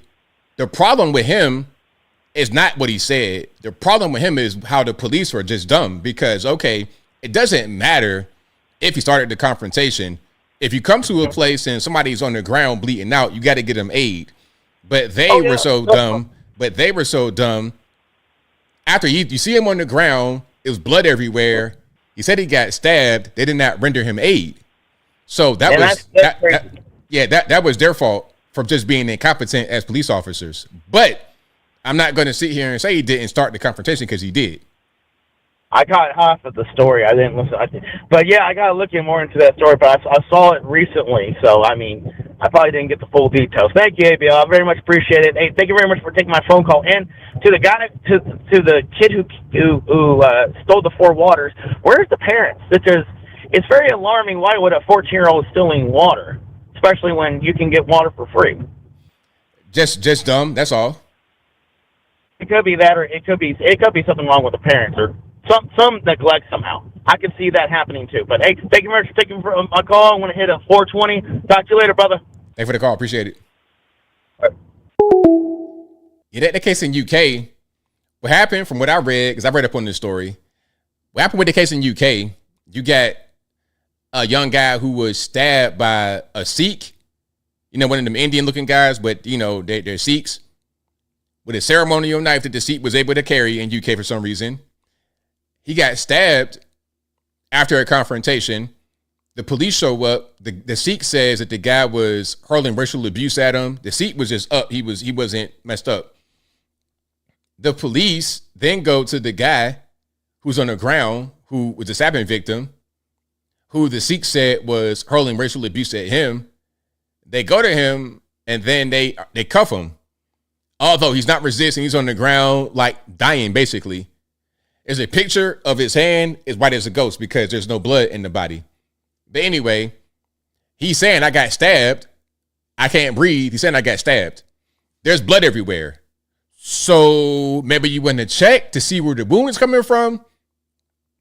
The officer sounded so dumb talking about some, oh, we got to check, didn't it? We got to check, don't we? Oh, we got to check. We got to check. We're supposed to check. Yeah, you got to check. There's blood on the ground. You said he got stabbed and he's not resisting. He's not making any kind of sharp movements. He's actively dying. So at a certain point, you got to understand to get a medical attention. You can't just leave him there, have him cuffed up and stuff like that. See, that was incompetence on the part of the officers. But the issue is that there was a confrontation started by him because the Sikh, he got his turban, he got his little ceremonial knife. And what I read was, here comes the guy putting him on Snapchat doing a shut the builder. That's what happened. And from there, here comes a knife. Am I saying that's the appropriate reaction? No. But see, that's what I'm saying. Just because there is an unequal reaction doesn't mean that you are absolved of your part in the situation. The 14-year-old in the store, oh, it was just a bottle of water. Why were you in there stealing? Why'd you have a gun allegedly? We can't ignore that part. Look at the whole situation. Look at it in context to get a conclusion. But RIP to him, though. I don't think the guy, even if he started the situation, deserved to die. He was not dead when the police got there, but the police did not help him, which is a sign of incompetence. As far as I know, police should have some level of training to handle a situation like that where somebody's on the ground bleeding out. When Chud shot the guy, they were both given treatment. Chud was sent to the hospital. Chud was put in the ambulance, and so was the guy that he shot. It wasn't a differentiation between whose fault was it. You can't just judge right there on the street whose fault was it. You see two injured men as first responders. Your job is to get these injured men some treatment. Now, we're going to figure out who did what to who at a certain point. We're going to investigate, and then we're going to figure it out. That was done. They saw the cameras. They saw who did what, and one guy was let go after he was given medical treatment, after he was put on a Nightingale to Nashville from Clarksville. Chud was charged and held in custody after he was sent to the hospital in Clarksville, after he was given treatment. It didn't matter who did what to who or what. You got two injured men. So UK police, y'all retarded. That's why the man died. That's why that young man died, is because of the police out there in UK. I don't know what kind of training they got. I don't know what's going on, but I saw a lack of training, a lack of preparedness for an event like this. And it's gross negligence. Exactly. Gross negligence. You got to be prepared for an event like this. I don't see this as a race case. I see it as an incompetence case, because regardless of what happened, who did what, who wouldn't have pointed their finger, I don't think that young man would be dead if he was given proper treatment by the police who got on the scene. That's just my opinion. What do y'all think? What do y'all think? And again, that moment, Grizzle, we can argue about whether it was over the top reaction, but see, you don't get to dictate the reaction. Now, when it comes to the law, that's something else. The law going to decide. They locked that guy up for that, who did that, and he's got, 21 years in prison in the UK? Great, okay, but the guy is still dead. See what I'm saying? Just because something is illegal does not mean that somebody won't do it. And what you want to do is to prevent somebody from doing that. The best way you can do that is to not harass strangers, because you don't know how they're going to react. If you got a friend that you can just kind of josh around with and play with, you know that if you pull a prank or do something crazy or say something crazy, they're not going to react like that, because you're friends and you know each other and you're familiar with each other. But a stranger, you have no idea what they're going to do. You have no idea who that person is. You have no idea. It could be crazy, schizophrenic, anything. You run up on them. It's the wrong day. Stab, stab, stab. That's it. It's simple. All right, hold on. I'm reading some of the comments. But yeah, I mean, and UK, they're just kind of dumb overall. The whole thing with, remember that whole thing with the Tourette's guy? Oh my goodness, the biggest scam I've ever seen in my life. Y'all, they're so primitive in UK. They're so primitive. Believe in some of the dumbest things. It's like, come on, man, y'all gotta step it up. Y'all gotta get it together, man. Europeans, your cousins over here, your white cousins over here in the United States are far beyond you. Our American whites over here are way beyond the Europeans. Just like our African Americans, way beyond Africans, respectfully. Shout out to Africans, but you're not African Americans. Shout out to the Europeans. You're not white Americans. Y'all just not. It is what it is, man. You know, but shout out to everybody out there that's trying to like get up to where Americans are, you know, trying to get that level or trying to go beyond us. That's good. That's good to be able to have somebody to look at to be as good as or better. That's always good. But those who cannot do that better than us or on the same level, you guys are kind of in the Stone Age still, knuckle dragging at best. But yeah, the officers, I think one of the officers quit. I mean, that was completely ridiculous. I can't say that it was intentional negligence because I don't know the level of training they have. They might have just been retarded. And I can't hold it against you for being retarded. Or, excuse me. I don't want to keep saying that. I can't hold it against you if you just don't know certain things. It's not your fault. It's not your fault. Exactly, NKM. We left Europe for a reason. Yeah, we left Europe for a reason. We did. Well, y'all did. The Europeans. Y'all left for a reason. And that's why we have the USA now. And other parts of the world now. Right off my head. I know, right off my head. I'm retarded. I'm done. Don't worry about it. It's okay. CB says, I don't throw insults at strangers anymore. A stranger, I ain't gonna do nothing but mind my business. If a stranger talks to me, they say something or they look approachable, it's gonna be nothing but love, nothing but good vibes, no negativity at all. Cause I don't know what's going on. It's like sticking your hand in the box. If somebody comes to you with a box, a nondescript cardboard box, no windows, no nothing, and say, put your hand in here. It could be anything in there. Why would you do that? It could be a snake that bites you. It could be one of them ticks, give you that alpha-gal syndrome. It could be anything in there. I'm not putting my hand in that box. That's the same thing as messing with a stranger. You have no idea what you're going to get for doing that. You can say they shouldn't do this, they shouldn't do that. That's fine. You can have the right to that opinion, but what you feel is not necessarily what they're going to do. So to avoid that level of the unknown, don't put your hand in the box. It's real simple. All right. Shoulda, coulda, woulda, net moment, Grizzle. Shoulda, coulda, woulda. If was the fifth, we all be drunk. I got told that when I was real young because people want to make scenarios up in their head to try and debate, to try and be right. But it's like, it ain't that way. You want it to be one way, but it's the other way. 501, you know, line, who am I speaking to? This is Robert. All right, man, what's going on? Not too much. I'm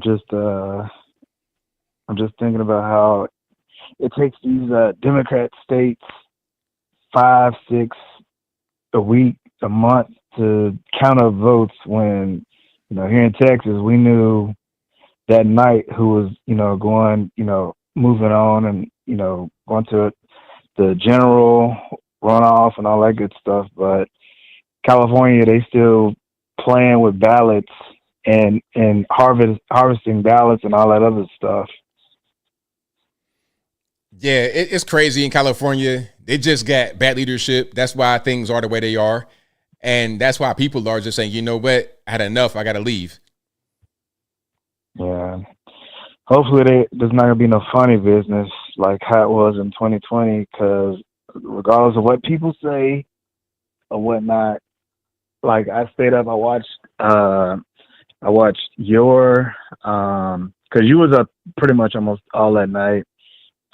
Steven Crowder was up all that night, and I was watching, you know, going between you and them, and at around like 2:30, everything flipped, and like they were showing And like Steven, I guess they had a team out in Michigan. I'm not sure what it was, but they showed people bringing in these igloos, in the middle of the night, and literally maybe like an hour later, everything flipped. So what were they bringing all them igloos in for? Yeah, it's a good question. But anyways, who are you gonna have for like this the guest thing or whatever you were talking about last week? About what now? You said something, I think it was on Saturday, about having guest speakers on. Oh, interviews. So I'm still gathering a list of who I want. I got some people in mind, but I'm not gonna say it right now. I mean, in all honesty, I think the best person you probably could have on your show, like starting out, if you're gonna do like an interview process, because I know you talk about having just like us callers on there to do that. But I think if you had Greg on there, I think that'd be pretty interesting for a first one, because that dude is pretty knowledgeable. I mean, y'all are pretty similar, but then y'all do have different opinions on different things. I think it would be a good show, and I think if you were to have like your interview with him, and then have some questions from the audience, not like a full where how you do it now, where you have the audience go in and talk for however many minutes, just go in, ask the question, and then y'all kind of talk about that question. I think that's interesting. I can't hear you. You didn't hear what I said about the questions? I heard you, but toward the end you kind of like trailed off. Yes, I said I think that if you had like that guest on there, and y'all had people call in and ask a question, and then they hang up, and then y'all answer that question, I think that'd be pretty interesting. Oh yeah, for sure. But yeah, that's all I had. I didn't have too much. I know you didn't get a whole lot of calls. All right, well, thank you for the call, man. I appreciate you. All right. All right, shout out to the caller, and shout out to you guys as well. So I read a comment earlier. What the Novak did, he did it to the builder, but he didn't do it on streaming. He did it on Snapchat. Look it up. Look up Henry Novak's Snapchat, and it'll show you what I said. That's what he did. That's why the whole thing started, because you don't just get stabbed for no reason. That's not what happened. It was a confrontation that he started. But again, he should have got some treatment from the cops. If he would have got treated from the cops, he could have made it. That's all. But yeah, as far as the interviews, definitely Greg, that's Black Conservative Perspective. That's his name. There's a lot of guys that I have on my list. I got some really good guys. But yeah, that's what I'm gonna do, more interviews, because I think that's what people really want, interviews and clips from the interviews and shorts and all that kind of stuff. That's what everybody want. That's kind of where it's going. But yeah, shout out to Greg. Good dude. Great dude. All right. And thank you guys again for being here. I am serious. KK says, I had a conversation with my boss today about race relations. I told him people are much more racist up north than down south, and he couldn't comprehend that. I have racial issues with Yankees over Black Lives Matter. Now, my question to you, serious KK, is where's your boss? Like, where y'all at? Y'all in New York? If you're in New York, New York is like a whole different world. They don't see things the way that the rest of us see it in the rest of the country. And then even when they go there, they want to complain because things are not the way that they were in New York. So if you live in a place where you've not really experienced Southern culture and lived in it, you're not going to understand. You're going to just basically go off of your stereotype that you believe. You think the South is just a bunch of white guys in Klan outfits and scared black people. It's not like that. Black folks thrive in the South. We're here. Atlanta is Wakanda. Wakanda forever, like quite literally. I met a lot of rich black folks in Atlanta, a lot of people that you would know. If I was a name drop, you would know who they are. But it's not quite that way in the rest of the country. Anyway, 203, you're allowed speaker 2. Hey, 1 second, ABL. Let me turn the volume down real quick. Okay. Hey, this is Misfit Steve from Connecticut. ABL, I just want to let you know that you are wrong about Henry Novak. The recording was not a live Snapchat. It was actually Henry Novak taking his phone out and video recording the Sikh man, because he had came up to him and started a verbal confrontation with him before he ended up deciding to stab him in the chest and in 4 other places, including stabbing him in the back of his legs as he was trying to climb over a fence. Okay, So, let's pause. So, what did the Sikh guy say before the camera started rolling? It's not known. Okay, so wait. Let's hold on. I'm talking. Go ahead. So, if you don't know what was said, how do you know that he said something first? Because I'm on Wikipedia right now and I'm reading everything about it that has been recorded online. I have been keeping up with the story, and there's nothing stating that Henry Novak was confrontational at all with the Sikh man. In fact, Henry Novak was coming home from a get-together with his buddies. Actually, he wasn't going home. He was going back to the place that he was staying at, because he was actively in school in that area. I could read it off to you if you want, but seriously, he was not. He had no nothing. He didn't do anything to the Sikh man to deserve this. He was actually minding his business. I think the Sikh man just wanted to kill somebody at that point. So wait a minute. So okay. So he's minding his business, or he took it phone out and recorded him. Which one is it? Well, he started recording him after the confrontation had started because he wanted to make sure that he was going to be safe. But you just said that you don't know what was said beforehand, and you don't know there's nothing about what was said beforehand. All that we know is that excuse me. All that we know is that Henry Novak started recording, and then there was a confrontation. You don't know anything before that. You're making assumptions. All that we do know is what we know right now. You don't know anything before that. So you do admit that we know that Henry Novak was recording them, making some comments about him, and then there was a confrontation, correct? Well, from my understanding, Henry Novak, like I said, was minding his business. I asked you a question. The question was, go ahead, I didn't hear you. The question was, all we know right now is that Henry Novak pulled his phone out and started recording, and after that, there was a confrontation. Is that true or false? There was a confrontation that was caused by the Sikh man. But we don't know that. You say no. See, look, we don't know that. I asked you about the confrontation before, and you said you don't know what was said. If you don't know what was said, then how you know it was a confrontation? What are you basing that on? Well, like I said, we don't know exactly what happened. That's okay. So video recording. See, look, you're having a hard time understanding. I'm talking about what we know. Maybe there could have been a conversation before the camera started rolling, but we don't know that, do we? Yes, there could have been a confrontation. Okay. So now we're getting somewhere. So yes, we agree that there could have been a confrontation, but we don't know if there was or not. That's the point.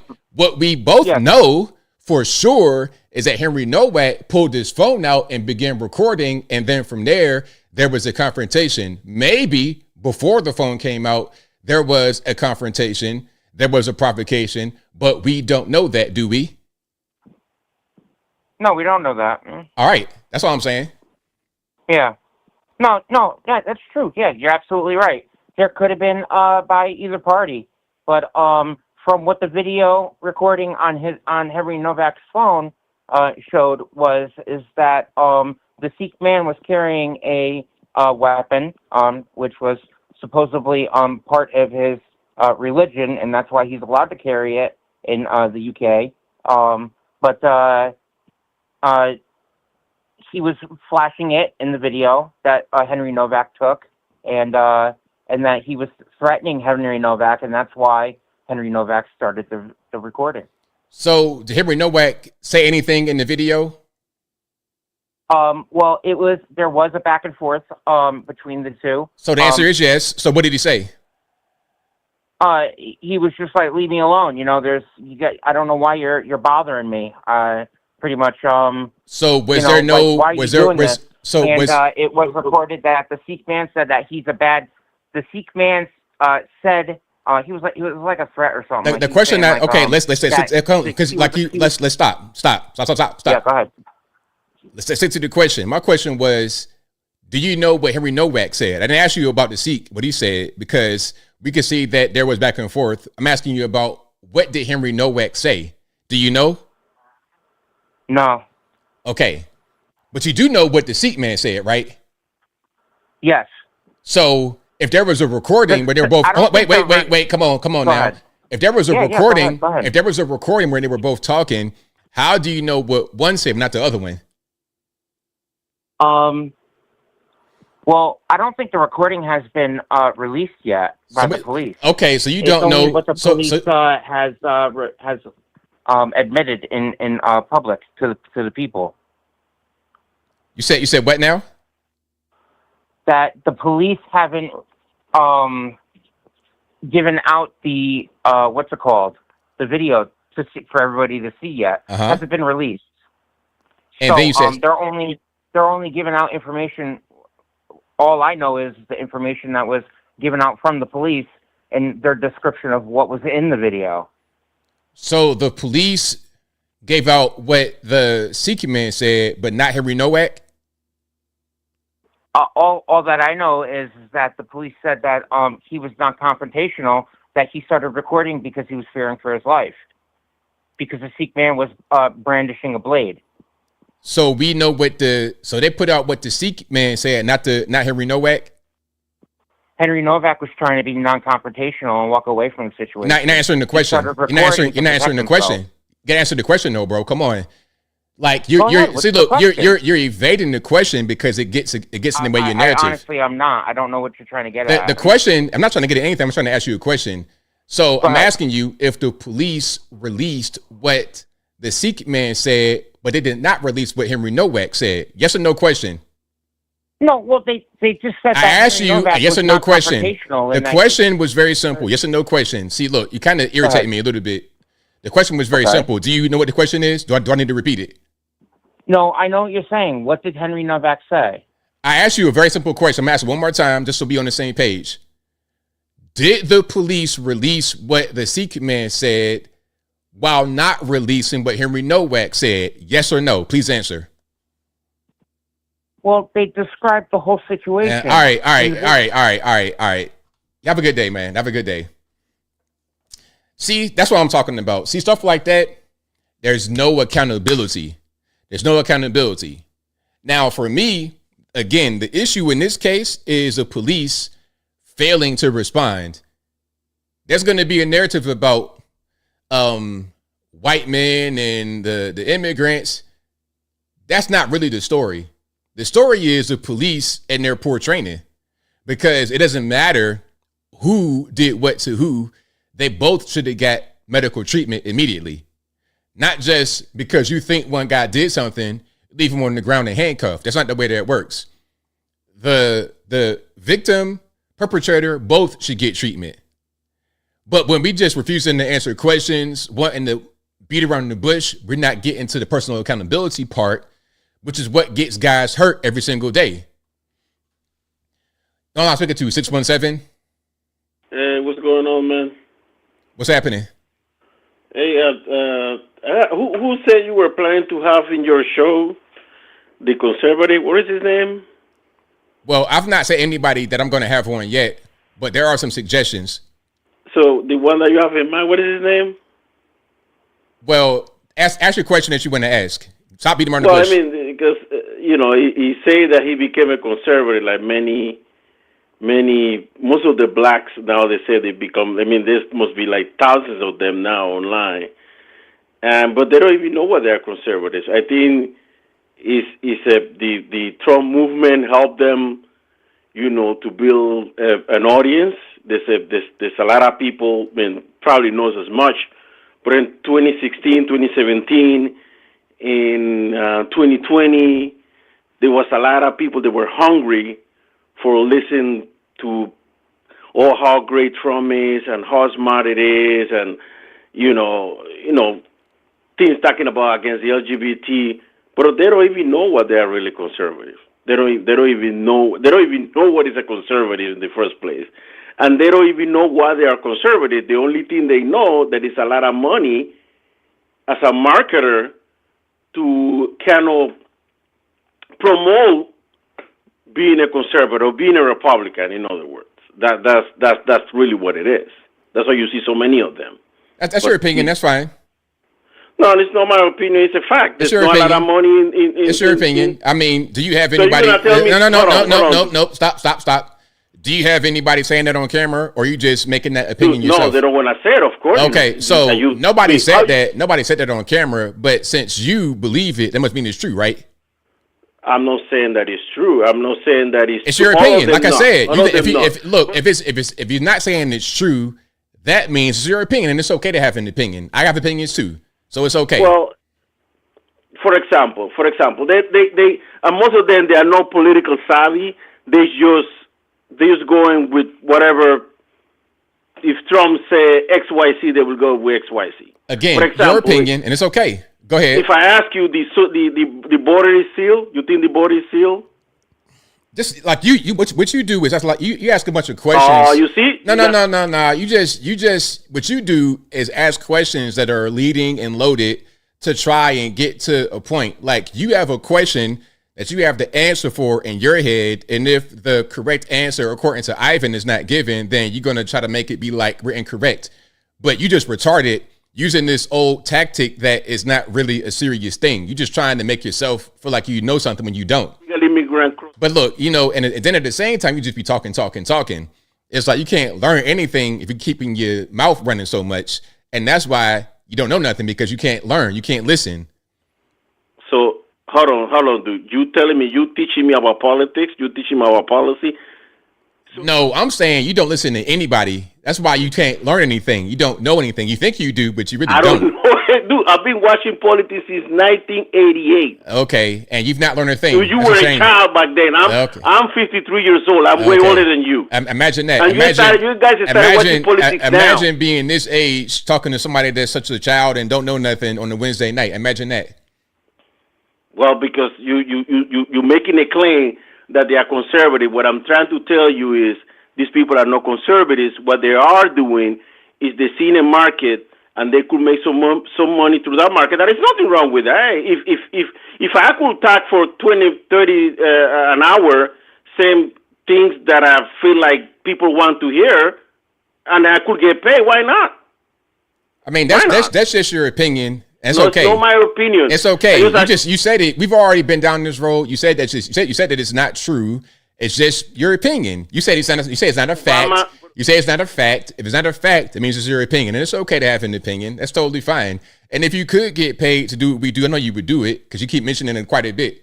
That's on your mind. You wish you could just get on here and talk. You wish you could just get on here and talk, and rather than doing your blue collar job that you do. Okay, let's state this perfectly. The border is not sealed. There's still people crossing the border. Another thing that they say with the Iran war that the Obama administration sent cash taxpayer funding to them. It was their own money. It wasn't their money. They say that the Trump administration is closing a deal. It's closing no deal. They don't even understand what the GOCPA was. I mean, I could go on and on and on and on because they don't care about policy. What they care is what my audience wants to hear. What my audience wants to hear. My audience wants to hear how great Trump is, how stupid the Democrats are, and if I could continue building that, and you start at the right time, there was in 16, 18, 19, 20, you could make some money. I mean, look at what Candace Owens said, the things that she said, that Macron's wife was born as a man, and people believe her. She had no evidence, but people believe her. Hello? I'm listening. So these type of things that she said that she promotes, right? She promotes these type of things that people like, well, and then she will say things like, well, now she's not supporting Trump anymore because, now she got caught up with the when she got fired from the Daily Wire about against support of Israel, and then Trump is supporting Israel. And then the Epstein files that she's against that. But it's about the money, and I don't have any problem. You guys want to make your bread, fine. What you are? You know what you are is a hater. You're a hater. I'm not a hater. You're a hater because you see guys you think are making a bunch of money, and you got like a little lane, and we say things just to get money. You're obsessed with that. You bring it up quite a bit. I don't talk about money at all, but you do because you see that. Oh, I should be able to do that. It's listen to me. Explain to them something about politics. I should get some money too. You're a hater. Stop being a hater. Make your own channel rather than calling me every day and get some money for yourself. Put your opinions out there, how you feel, because you can get an audience too. Rather than being a hater, dedicate all that hating to getting some money. How about that? I'm not in the business of taking sides. I know that both political parties are screwed up. I can't tell. You got your opinion. That's not taking sides. It's just your opinion. You have your viewpoint. You have your viewpoint. It's not about taking sides. See, that's why you're retarded, because you don't understand. It's not about taking sides. It's not about me taking the side. It's about me giving my opinion, my honest opinion, regardless of whether somebody going to be upset, somebody going to like it. It don't matter. It's my opinion. You have your opinion. It ain't about taking sides. But you think it's like that. You think it's like that. This is why I say you don't know nothing. Okay, I don't know nothing. So just tell me why the administration is being so successful right now. Tell me about their man. success. Look, I ain't gonna. I'm not gonna do these. I'm not gonna do these stupid trivia questions with you. You know what I'm saying? At the end of the day, I have my opinion about certain things. I have my opinion about certain things, and I express that to the World Wide Web. And if people like it, that's great. If they don't, that's cool too. You could do the same thing if you weren't being a hater. Focus that hating energy on putting your own self out there and getting some money. Fact, it's about they there because it's an audience, right? You got to have an audience, right? I mean, see, look, if you listen to what I said, then you could learn. But see, you think you know and you don't. That's why you're making these incorrect statements. You think it's about trying to appeal to an audience. It's not the way it works. You guys who hate on the internet, what you say is, oh, you got to appeal to your white audience. You got to do whatever they want you to do. It's not even about that. See, I started my YouTube channel with just my opinion. People like me. They like my opinion. People like me in real life. They like me offline, online, everywhere. That's why I am the way I am. B Tatum the same way. People like them in real life and online. That's why we're successful. That's why we got what we got. It's not about trying to appeal to a certain audience and paint by the numbers. People who can't get things done like the way we have think it's like that because they don't know any other way to behave. And that's why you're wrong. I need to learn about politics. I mean, you can learn whatever you want to learn. No, I'm not going to sit here and answer trivia questions. I give my opinion on a certain story that happens, and if you want to listen, if you want to learn, that's cool. If you don't, that's cool. Nothing. What can you teach me about I've already politics? answered the question. I've answered the question. Move on to something else or I hang up. No. You just said I don't know. No. Have a good night. Have a good night. Listen, man, you got to stop being a hater. You call me and be talking for forever. You call other shows too. And it's like, bro, rather than having all that hatred, all that hate and energy going toward just annoying us, put that into your own platform. And you pick it a penny, and you could do a bilingual channel and get some money yourself. You could do a faceless channel. But I guess maybe it's easier to just hate. But you know what? Hey, it's fine because you can still be watching and your view and your hate counts as audience retention. Your hate counts as engagement. So it's okay. Don't worry about it. But look, man, to the people that think, I'm going to say this to those who really want to learn about how to be an influencer. First of all, I would not try to be an influencer. When I was a young man, I had no idea you could even be an influencer. This was not even a thing that was possible. I didn't start doing this until I was in my 30s, like 32, 31, 32. And at that time, I had no idea. My objective was just to make this be like a little part-time thing, a little hobby while I was going to be a firefighter and keep on doing my graphic design business. I had no idea I could do this. But if you want to do this, I suggest you have your full-time job, your real job in the back pocket. I was still doing my business for the first 2 or 3 years of me being a quote-unquote influencer. I put up my first videos in 2015, and 2018 I was still working as a graphic designer. I did my last job in 2018. One big hit for my people out there in Angola, Africa, for the Angolan consulate. That was my one last hit. So I was still working and doing my thing, and then this took over. So don't quit your day job. Have a day job. Have a real interest beyond trying to be an influencer. And if you want to be an influencer, you get to be authentic. People crave authenticity. You can't just paint by the numbers. You can't just look at what somebody else is doing and try to copy that and be the exact same as them, because why would they want to watch you as a copy of who they already watch? If you want to be like Candace Owens, why would they watch the fake Candace Owens? Why would they watch the Temu Candace Owens? Be your own person. Be your own person and be true to yourself. Don't chase trends. Don't chase clicks and whatnot. Just be authentic. I could say more, but I digress. I'm getting triggered. Unknown, call you the line. Who am I speaking to? Yeah, man. The left wingers are always haters. They started like decades ago when they couldn't afford, or they didn't have the look to wear certain cologne.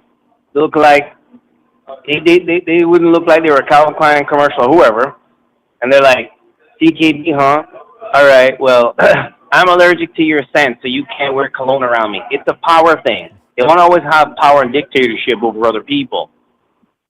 But nowadays, fast forwarding, you got the alphabet people telling people, you're not allowed to talk to him, and telling the girl that's interested in you, you're not allowed to talk to him. You don't know him.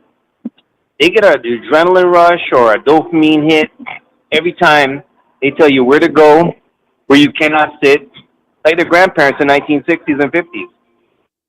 Same thing all over again. The left-wing so-called liberals, they don't stand for life, liberty, and pursuit of happiness. But they're the masters of confusion, the opposite of confusion. They say one thing, but their mouth is doing the opposite of what their feet are doing. In the words of Judge Judy, so I'll change the words a little bit for your show. Don't make a mess on my leg and then tell me that it's raining. Right? So basically, this is what they're all about. And when you give them an inch, they take a yard. And when you give them a yard, they take a mile. They like to set precedents and normalize methodically over time. I've seen them for decades. All the stuff that New York and England is experiencing, all these places down south that you talk about, those people roll their eyeballs. If they're scoffers, just like Noah had people scoffing at him. If people don't take heed, you're going to end up like places further up north, and you're gonna be sorry like England. So keep them out. Don't let bad people get comfortable. I hear a lot of people talk foolishness about, I fight for the rights to make sure that you have rights to disagree with me. Well, we're not into dictatorship, but when you let Luciferians, people who promote bad things, we're all imperfect after Adam and Eve, but there are those who aim on a daily basis when they're haters. They're a hater because you have a nice car. Then they don't drive cars. Carbon dioxide destroys the planet. No, if you took science, you'd know. In the ecosystem, the carbohydrates destroy. Carbon dioxide feeds your stale oxygen. I'll use layman terms. Feeds the plants, the trees, and then by night, when you're sleeping, when you see all that dew. When you saw that dew in the morning, 1, 2, 3 a.m. in the morning, that's when you're getting the clean air that comes back out of those trees. So there's a lot of mythology going on, a lot of lies, but that's what they're about. Their mouth, they're like their father, the king of lies. They want to just use the falsehood of safety, get rid of your guns. Guns kill people, or people, whatever, that monkey talk. Let me tell you, you look at all the countries that did not have guns during this pandemic, and they say pandemic because some people have pre-knowledge of what was going to happen. In writing as well, but some people don't believe, right? Just want to scoff and stuff. And the countries that had no right to bear arms, they were treated like slaves, and slavery for 2.5. And if the bad guys get their ways, that's what they want to have again. Remember, first they starve you, they take away and then they take away your guns because you can never fight back with toothpicks. I mean, if you don't learn from history, you'll be condemned to repeat history again. So learning history is important. Not not, self-identifying and making up all this falsehood about what somebody wished they were and all this foolish monkey see, monkey do madness going on.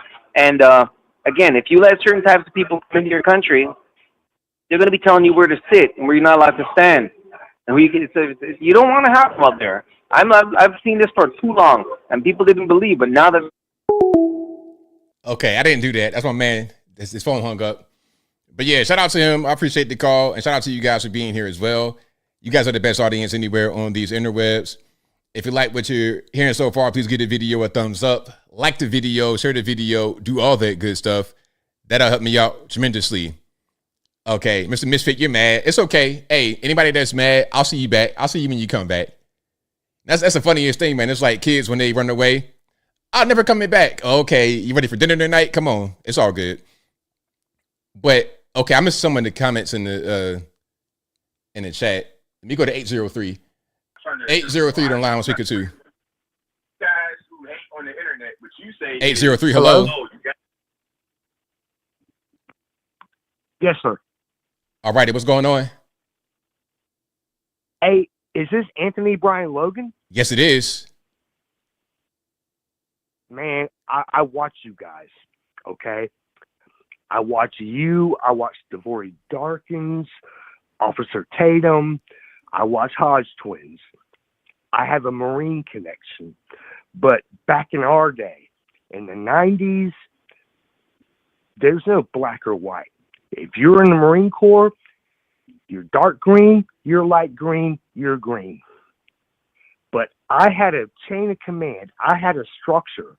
And I'm going to tell you, the Black Marines, I had Staff Sergeant Adams, and I had Sergeant Banks, and I had Sergeant Moss. These guys were so motivated. But it was, in the Marine Corps life, it was all about saving lives. I don't know how all of a sudden,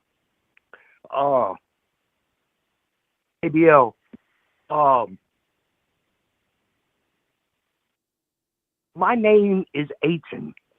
So I'm basically, my family is probably about 30% American Indian. You follow me? I'm here. Okay.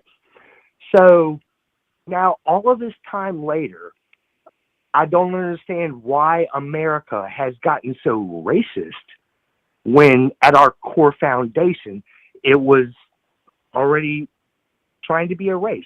How does that sore come up again? I mean, I live down south. I'm in South Carolina. We open the doors for women, carry bags. I watch the old men. You know what I'm saying? So how did they get so violent on the other side and think that I owe them? Well, you understand what I'm saying? Man? Yeah, I understand what you're saying. I don't know how that whole thing really spiraled out of control, but there were some incidents. I mean, I could name some names, but I think there were certain people who wanted it to be that way because, the easiest way to defeat a people, divide and conquer. Well, I'm down here in South Carolina, and I mean, we just had this case.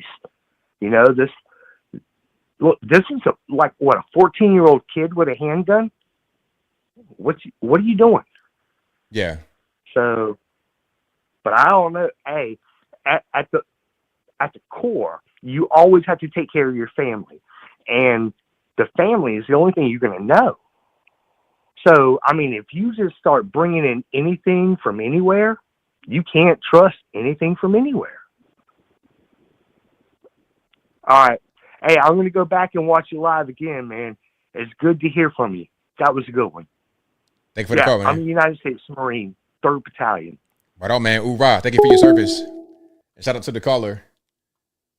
All right. And shout out to you guys again. I appreciate y'all for rocking and rolling. If you like what you heard tonight, 11:30. How did it get to be so late? That's crazy. Hey, man, the time just it zips on by, don't it? But anyway, shout out to you guys. I appreciate y'all for rocking and rolling. If you like what you heard tonight, please give the video a thumbs up. Like the video, share the video, do all that good stuff. That'll help me out tremendously. I'll be back live again on Saturday. Same bat time, same bat place. 8 p.m. Eastern time to 11 p.m. Eastern Standard Time, or right around that. And I'm here pretty much every day putting out content, whether I got long form, short form, or what.